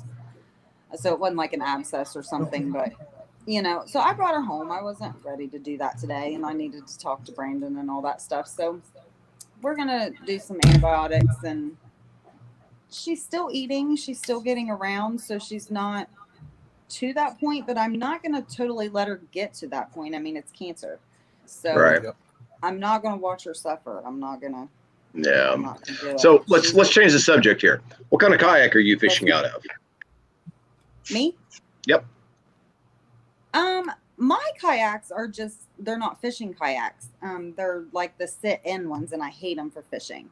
My mom recently bought fishing kayaks. She has 3, and they're all a different brand. I don't know what they are. I don't. One of them she got was one of those Pelicans. I do know that, but that's not the one that I like to fish out of. I'm not sure the brand of it. I would have to find out. Okay. Say, because she was having trouble getting them because of COVID, and so Are they sun dolphins? No, they're not sun dolphins. The Pelicans, I think that's a Rural King brand, or it is here. Because those are what mine are, but they're the sit-in. She has like the actual fishing kayaks. Okay. But the Pelican was probably the cheapest one that she has. The other 2 are nice. They're not like Old Towns or anything like that, but I'm not sure what they are. But I've only been out on it once with her, and she's only been out on it, I think, a couple times. So we're still very new to learning that, but I'm hoping we can take it out on Deer Creek is the lake I was telling you about that they're going to drop down to 18 feet. So, say I've got the Sun Dolphin is what I've gotten. It's an actual fishing kayak. Mm-hmm. Not a really expensive one. I think it was less than $300. Mm-hmm. But we were looking at some of the other brands. I just couldn't see myself paying almost $5,000 for a kayak. And it's like, we're going to spend that much money. I can buy a brand new, smaller, John boat or something like that for that, and be able to go pretty much anywhere we want to go. Right. So it was just like, okay, I need something that I can just throw in and out of the back of the truck, and all that. And I'm gonna tell you, what we contacted a lot of companies and stuff like that to ask them about their products, and I'm gonna hands down that Sun Dolphin company it literally was the best hands-on. I mean, I was explaining that, when we bought ours, we bought it brand new, but due to this, from them shipping and being in the warehouse and then on the floor and all that, there was all kinds of scruffs and stuff like that. And they sent me this hot knife kit and patch right over, and it's no. Robert over at Missouri Creek Fishing, he loves canoes and kayaks. That guy slays off of them. He's just mentioned that he'd sell you his Bonafide. I test drove a Bonafide. It's one of the higher dollar ones, and I have to admit, man, they're nice. I ended up with a Jackson. Is that a kayak brand? Yeah, Bonafide is a newer brand, and they've kind of taken the kayak industry over for at least for a year. I think a lot of them are kind of playing catch up, and they're kind of caught up to them. But they're nice. They're pretty stable. I'm a big guy, and I had no problems with it at all. I went with the Jackson because I kind of sweetened the deal with long story, but I ended up getting one of their Orion coolers out of the deal after talking to a pro staffer and stuff. I finally sold it this year. I don't know why I did. I just didn't have the room for it anymore. It's a 13-foot kayak sitting in my garage. It was hard to get around and stuff. And don't get me wrong, we've got boats. We've got an old ski boat. We've got that's why I got rid of it. I got a boat. Floating out here. But I prefer fishing out of the kayak and my fishing tube. I just air the fishing tube up, walk out into the water. And I'm going to tell you, Betty, if you ever get in one, because you love bluegill fishing, a bluegill, just a decent sized bluegill will literally pull you around in circles. Oh yeah, on those tubes. I mean, they are awesome. And go ahead. Do you use like the flippers like Chris does? Do you? That looks like so much fun. Yeah, fun. It's a lot of work, but it's not. I shouldn't say it's a lot of work. It's like you're walking backwards. You're just sitting there, and all you're doing is this, and pretty soon your one foot's moving faster than the other, and I mean you can maneuver around tree branches and stuff like that. I mean, and it's really cool, and especially on the really hot days. Yeah. Air up your tube, jump out into the pond, and kick across it, or I wouldn't want to get out on a like Lake Michigan or something like that on there. But I mean, I know guys who do. Oh yeah, so do I. Do you feel like they're probably safe anywhere that you would? I mean, you could take a kayak out on a big ass lake like Erie or something, but you would be hard pressed. You'd be hard pressed. Small lake like I fish. Do you think I'd be okay in something like that? Oh no, I think you would. Yeah, because you're going to be hard pressed to flip one of those over. Honestly, you really and truly are. Yeah. Yeah, too. Yeah, you're little, unless you're going to stand up in it and start jumping around in your tube. That's the only way you're going to flip one of those over. Yeah. And and it's got everything if you catch some big wake or something from it, you still be all right. Well, you're so close. You're actually in the water. So you're in the water. Some of them are designed. We've got one. It was about a $400 one. All right, and you can air the seat up, to your comfort level and stuff like that. Your legs, your whole, all your calves and your feet are in the water. And and that's the only thing that's getting wet as you're kicking around. But waves coming over, and not to mention, don't use them around alligators. But a good gust of wind, you're going to have to kick harder because that, the wind when you're setting up higher in those tubes, it's going to act like a bobber. You're going to go across, the lake.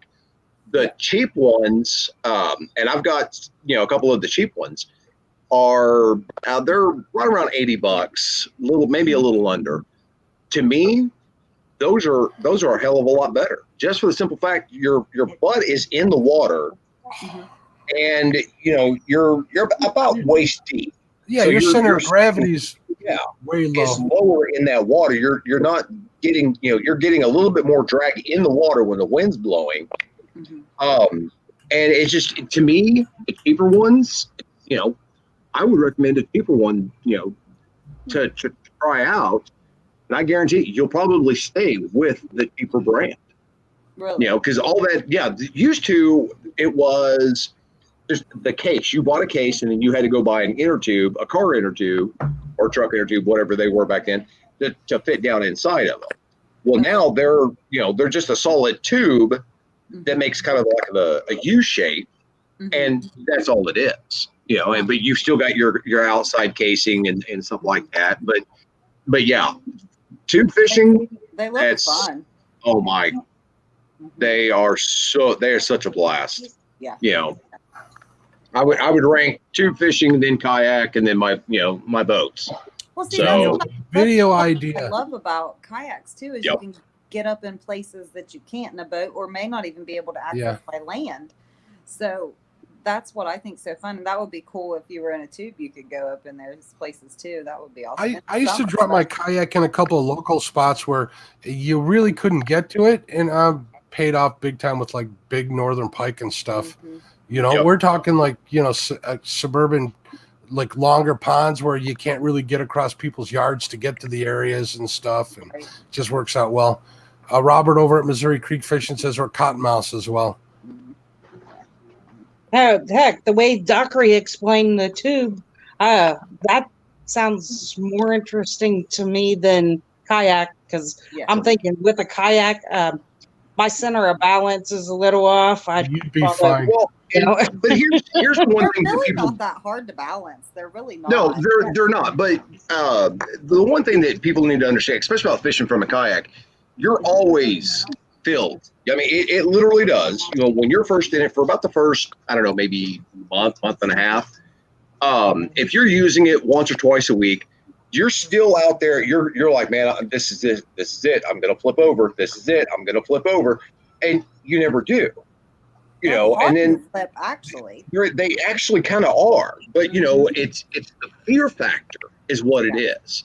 The fear of flipping it over and losing gear, or stuff like that, or and even the sit-in ones. I've seen the sit-in ones sink, and that was why we went with the sit on top, is because it was like, no, if I go over or I take a big wave, I don't want this damn thing sinking out in the middle of a lake or a pond.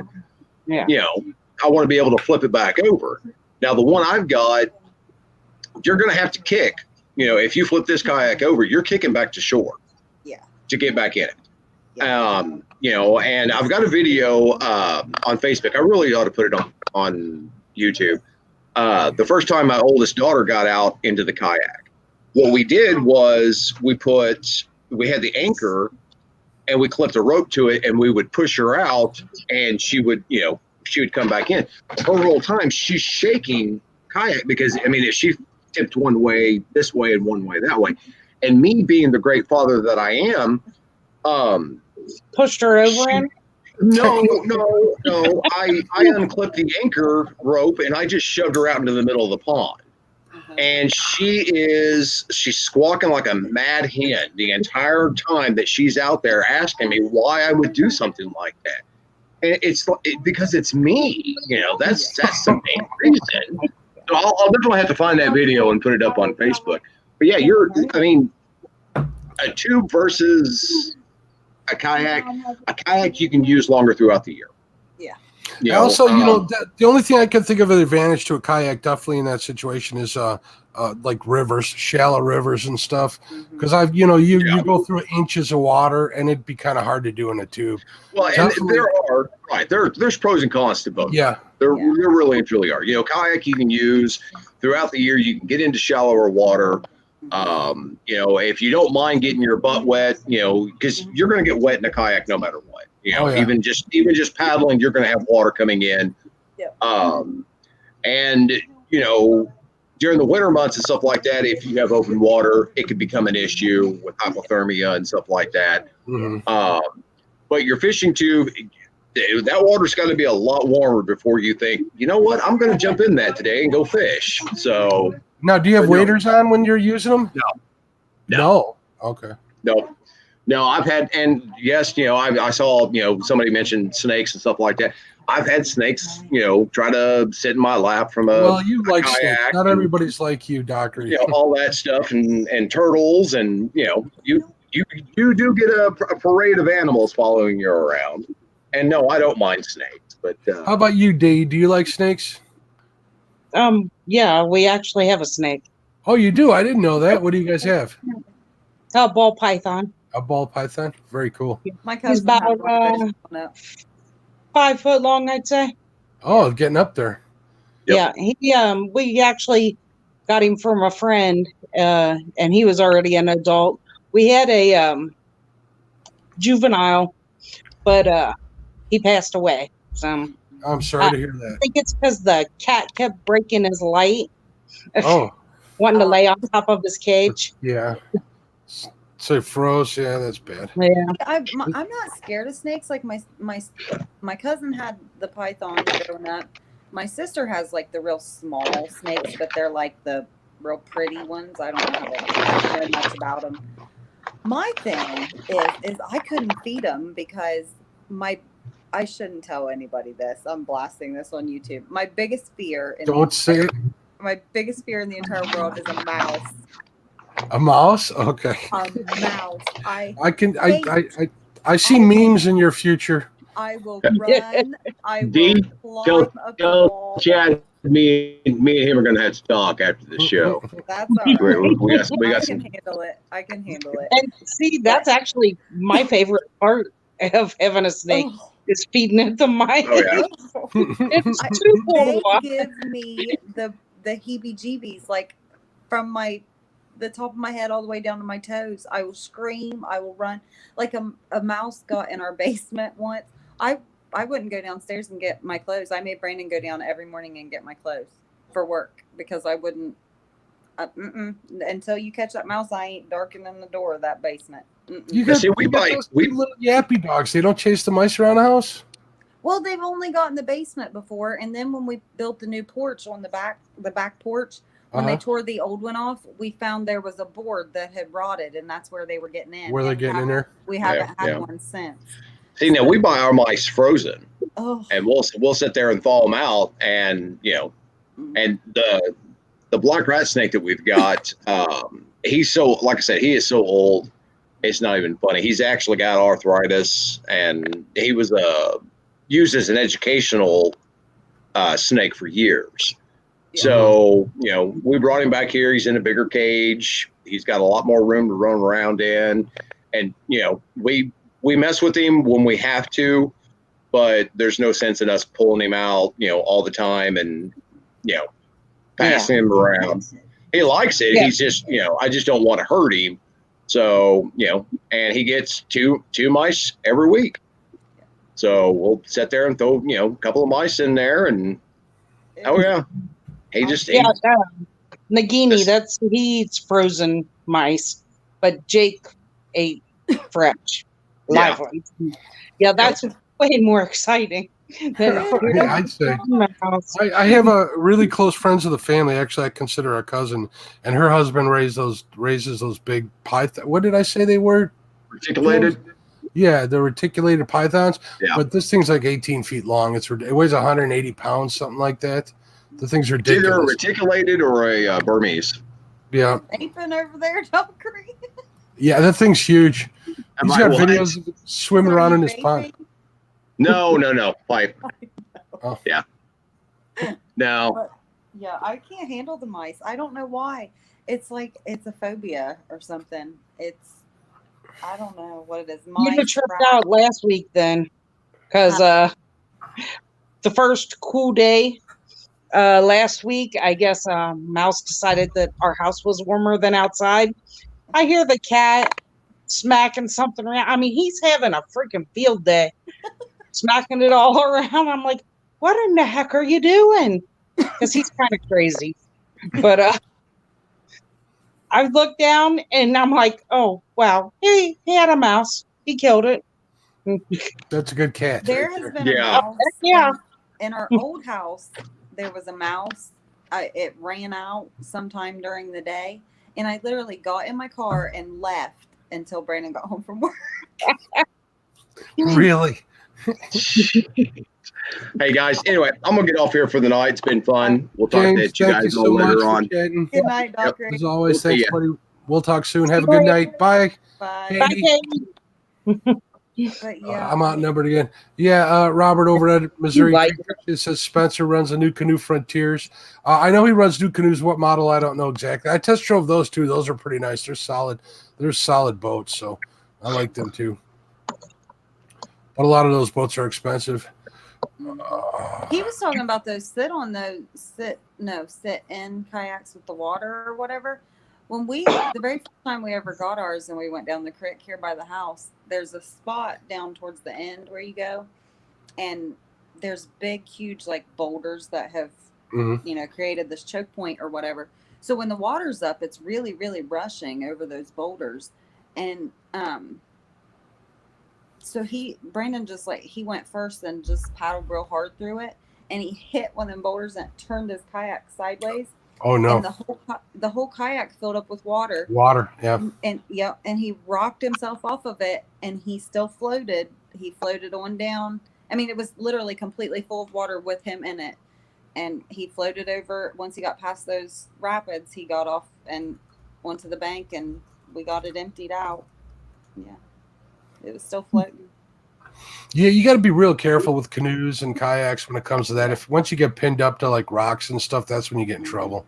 When I was younger, I did a lot of canoeing back when I was really young, when I was in Boy Scouts up in northern Wisconsin and stuff. And there was a couple of times where it even scared me. When you're a kid, you're not afraid of anything. So it had to be pretty serious when that happened. It bent the aluminum kayak right in half, our canoe right in half. Mm-hmm. So. I had a scare on it one time. We went, and there had been a storm, and there was a tree over the creek, and I thought I could lean back on the kayak and get under it. So I leaned back and went, and it was rapids. It wasn't super fast rapids, but you wasn't gonna fight them. And when I started to go under it, I realized that I couldn't fit under it. It was gonna take my head off, and so I've got my hands up like this, and I'm holding onto the tree because I didn't know what else to do, and it pulled my kayak right out from under me. And the water was cold. It was early spring. The water was only 60 or 65. And here I am floating and swimming in the water because I couldn't get under that damn tree. Yeah. Makes for a fun rest of the day when you get soaking wet when it's that cold too. So. Yeah. I mean, thankfully it was hot outside, and the sun, warmed me up pretty quick. Otherwise, I mean, it could have been a bad situation, but. Yeah. I really enjoyed my kayak when I had it. I really did. Only thing, one of the reasons I got rid of it was because, I bought the boat. The second was, it was hard to get with friends that wanted to go kayak fishing and stuff at the same time and whatever to set up pickup, because we did it on a river a lot. You'd have to drop in and then, have somebody pick you up at the other end of the river. So we ended up paddling upstream a lot of times. That was a lot of work. Yeah, it is. So it was great fun, but there was a lot of stuff that was involved that didn't fit in at the time. So that's the thing that frustrates me though, because I live right on a low head dam, so we'll go downstream a lot. What we do is we just take the truck down at the end and park it, and I'll follow him down. We'll leave the truck there, come back, and we walk the kayaks from my house down to the dam and go. But when it's too low, we'll go upstream and the water's not moving very fast. And the great fishing holes are all upstream. It's always that way. Always. That's why they're good fishing holes, because nobody wants to get there. I know. Yeah, the good fishing holes. There's a fishing hole upstream that's got awesome smallmouth bass in it. It's crazy. Yeah, that's Missouri Creek Fishing. He does pretty well. He's going out mushroom hunting tomorrow, so I'm kind of jealous for that. I've been thinking about going to do that. I just can't find the time, to get away. What kind of mushrooms go this time of year? What is it? Hens or chickens? Chicken of the woods this time of year, right after all that rain that we've been getting. So we'll see. My good friend Reiner, which I'm supposed to go fishing with on Sunday if we get some decent weather. Yeah, I never know which way to face. It's backwards. As long as my name's right on the hat, we're all right. There you go. Yeah. His wife is a big mushroom hunter. I call her, queen of the forest, my forest goddess, and she's always sending stuff home. So that's probably the only thing that ever stops me from fishing is morel season in the spring. Yeah. I will go. I don't care how good the crappie are biting. I don't care about any of it. It's time to go. Well, morels and crappie spawn, they go hand in hand up here. So it's 6 of one, half dozen the other for me. So it's an internal struggle whenever that happens every spring. It is for me too, but I'm still going mushroom hunting because the crappie will be there all the time. They may not bite like they do during that spawn, but I mean, I'm not going to totally miss that bite. I'm going to miss part of it, but yeah, Stephen, no magic mushrooms up this way. You got to buy those. They don't grow in this cold of climate, so. I don't want none of those. Yeah. No, don't want none of those. I'm too lazy to begin with. I don't need any help. The great thing is when you go mushroom hunting and you get you a big mess and you cut them all up and let them soak, stick them in the fridge. And then you go crappie fishing and you get a nice crappie, and then you come home and clean those, and then the next day you fix crappie and morels. I like morels and steak. I always have to have a steak with my morels. Yeah. That's what I usually do. Ton of garlic and some butter, some of the good butter. Mm-hmm. Oh my God, I'm getting. Your morels in? I'm sorry? You cook your morels in that? Yeah, just butter and garlic. That's all I do. Keep it plain. I use bacon grease. Yeah, that sounds good too. Yeah, sounds really good. That sounds like a Kentucky thing. What are you thinking? Yeah, I would. I got to try that. That sounds really good. That is the only thing I will fix my morels in. When I was doing the low carb thing, I was cooking my eggs in the morning in bacon grease, and that kind of got addicting after a while. So I can see how that would happen. Yeah. Bacon grease is good on everything. You ain't kidding. Yeah. We're not going to get into details. But I got to tell you this. My sister posted this meme one time, and it made me laugh so hard because it was like, oh, I like your chapstick. What kind is it? Bacon grease. Bacon grease. It's right bacon.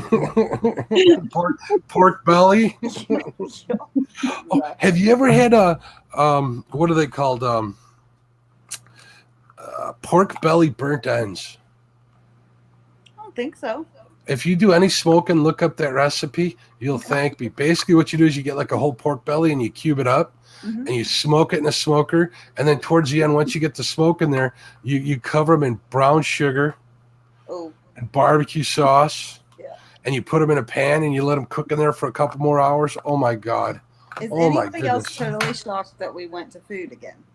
Did you what? We went to the food conversation again. We're always on the food conversation. Always on food, good stuff. Too bad Creole still isn't in here. Yeah. Evan agrees. Same stuff we do. He just has a different name for it. Yeah, pretty much. Oh, that's another reason why I'd like to come down south to Louisiana. I love that food. I love that spice. I know you're not a big fan. How about you, Dee? Do you like hot food? Yes, I do. I actually used to enjoy it more.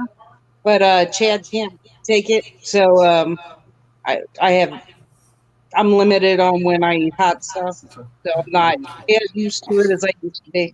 Jalapeno. This is habanero. Wait, habanero Valentina, the black. He keeps hot sauce on his desk. On my desk. That's how much I use it. I put that on my pizza, on my eggs, on everything. For lunch today, I had 2 avocados. Shit on everything. Yeah, pretty much. I didn't annihilate it. I used to use salt a lot, not anymore. Brian's getting hungry too. Welcome to the club. Yeah, we always talk food at some point, and then we get hungry. Yep. It's just the way it goes.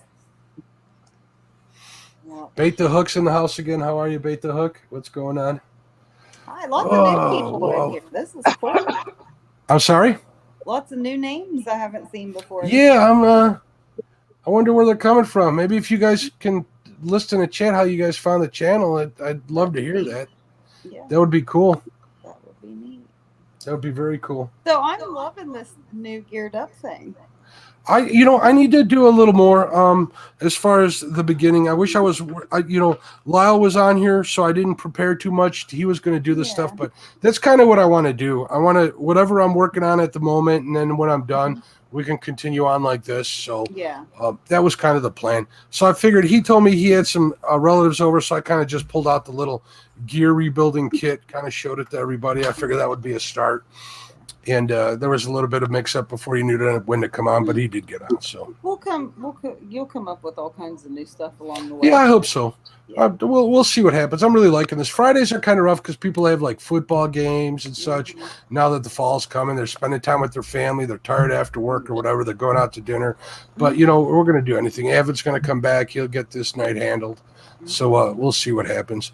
I was also talking to another YouTuber. I'm not going to mention his name because it was like in a green room. But he was saying he's going to go to a more fluid schedule too as well, kind of pop up and stuff. So I mean, people are changing, they're doing all sorts of stuff to fit their schedule. I'm not doing this for anything but like I said many times, I'm doing this for me and to meet everybody, which I'm grateful for. So I'm not looking to be the new well, it seems to be working. We got Katie on here tonight. We did. That was and I've been promised by Maurice to be number 2 after Avid's show. That would be cool. I can't wait to see him. Exciting. Yeah. I got to make sure to have Lyle on there to rub it in when he comes on here. I tried to get my buddy Alex on here. He won't come on. Let me see if he even looked at the message. He's ignoring me. Come on, Alex. It's not that hard. No, he's probably either sleeping or he's on his way into work or. We're not judgy people. You can just get on here and be yourself. That's what this is. Yeah, that's it. I mean, I'm sitting on my couch in my PJs smoking cigarettes with my hair tied up in a knot on YouTube, live to the world, and I really don't give a shit.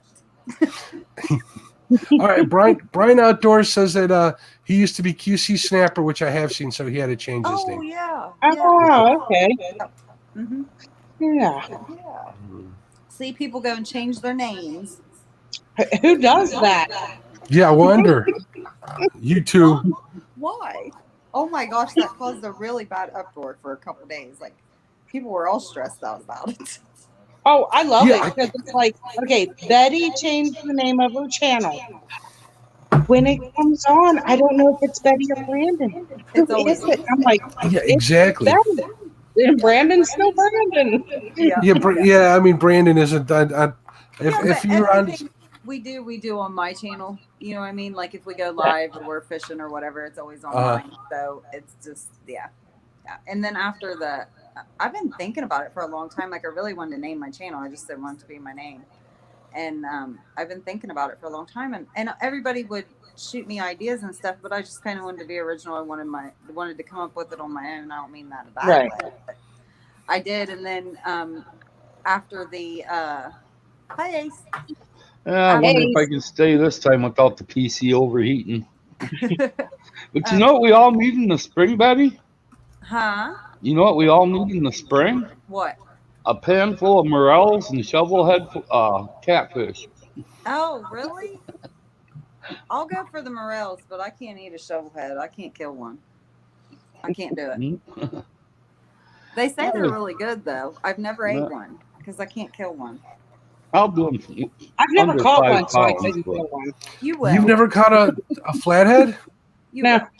You know, if you guys are coming to Mendota, maybe we can make a pit stop here because May's hot flathead time around here.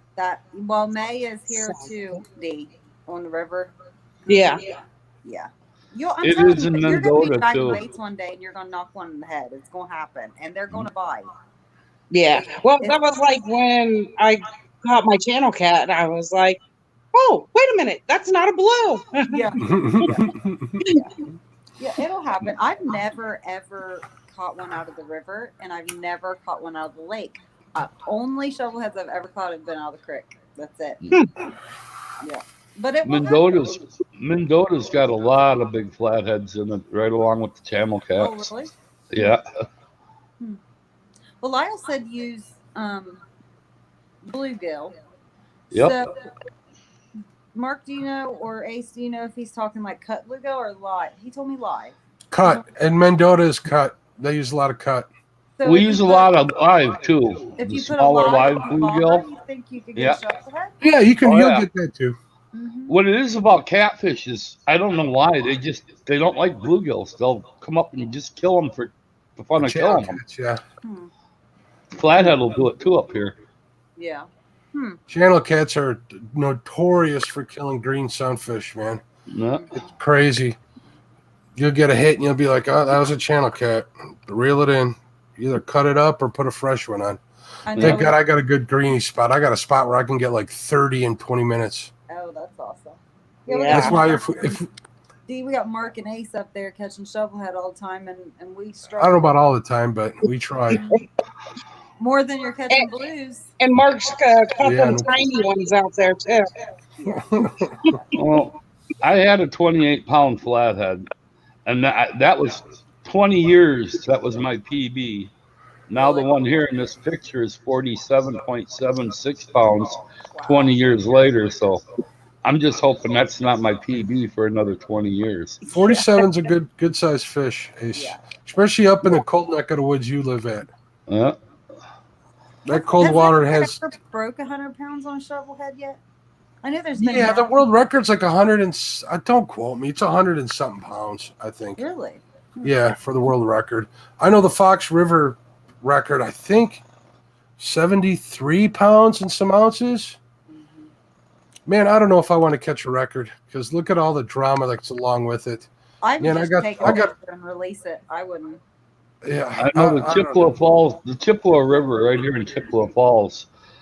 The largest one I've ever seen or heard of coming out of there was 101 pounds. Wow. And it didn't get recorded because the guy killed it, laid it out, and took it home. Yeah, Luke Hedge. How do you say Luke's name from Northwood? Luke Henges. Henges, that's it. He does really good up there in Minnesota, and that's cold weather, so I probably don't know what the hell I'm talking about. I pick on that boy a lot because he lives on the Minnesota side, and I'm just across the river. He's a good guy. I like him a lot. Oh yeah, real good. That guy's a warrior as far as I'm concerned. Anybody who can catch fish like he does with one pole and only bullheads for live bait, he's got my respect, 100%. No, that's what I pick on him all about. We're allowed 3 rods on the Wisconsin side of the river, and they can only use the one over there. That's terrible. Only one. That's why they're constantly coming across because on the Wisconsin side, Kevin. Kevin says the world record flathead is 123.9 pounds. Kevin, do you know where that came from? I'm sure Kevin will either know or I'm sure Kevin does. He probably does. Yeah, or he'll look it up.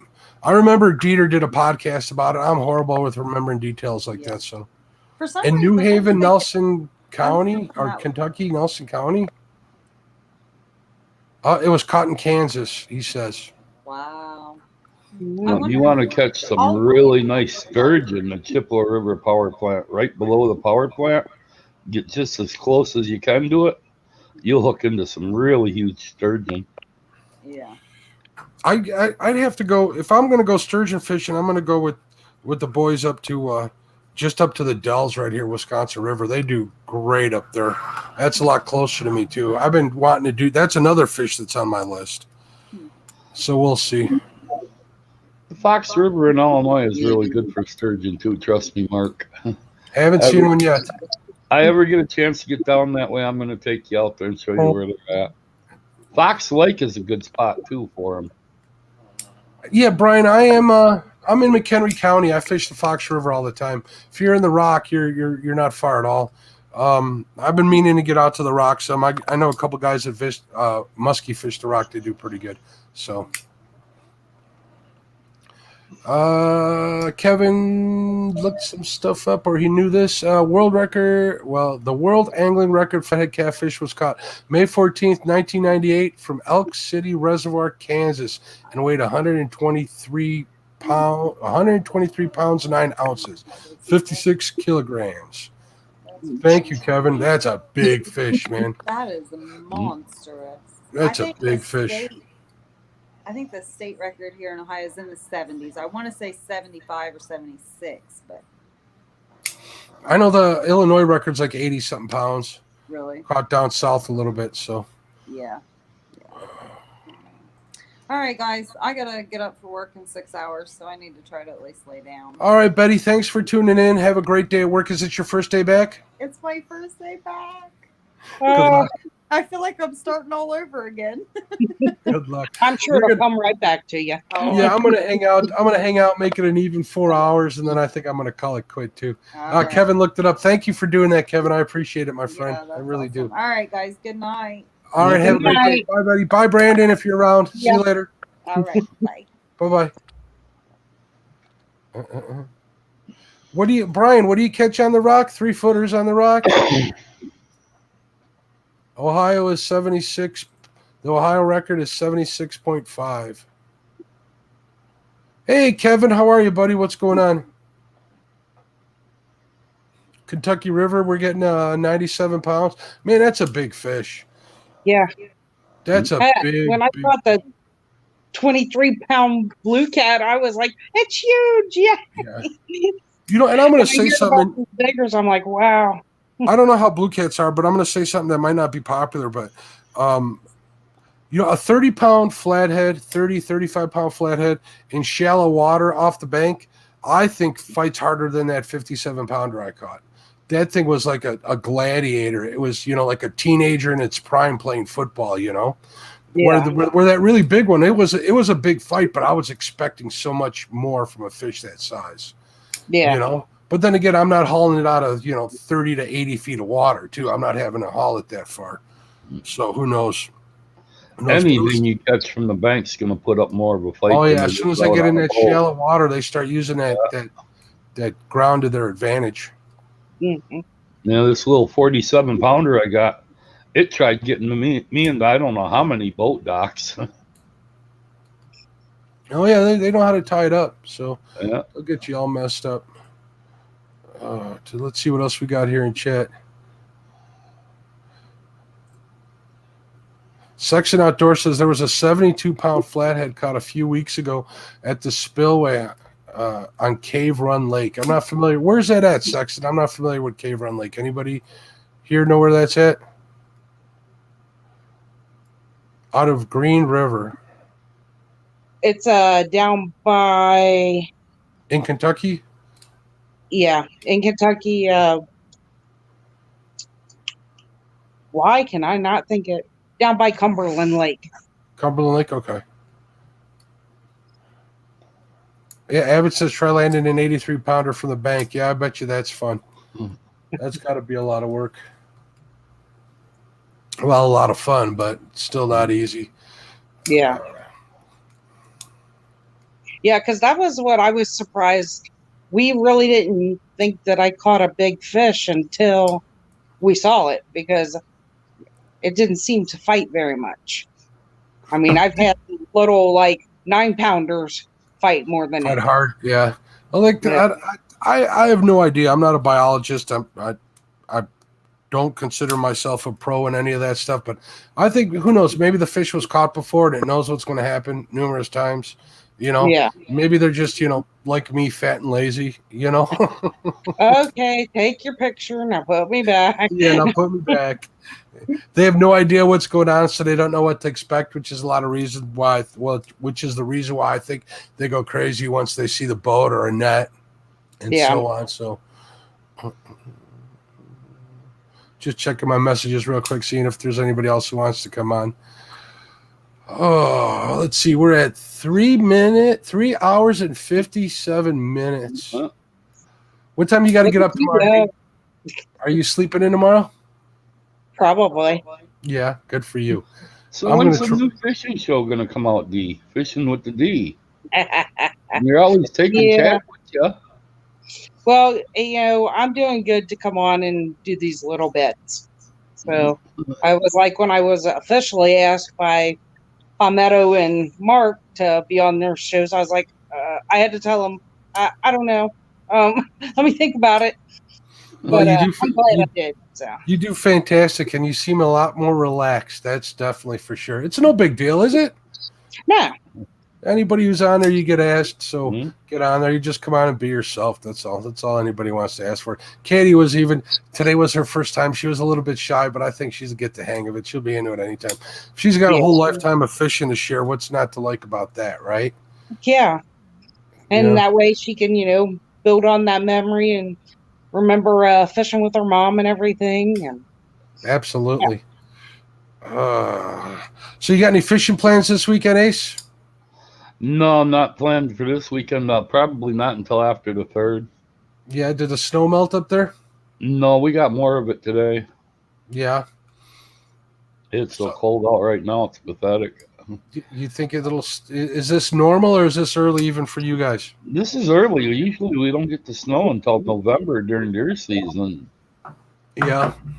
I was surprised to see that ice storm we got the other day, but it kind of woke everybody up. It didn't stick, but I had to put that video up right after you did that ice one.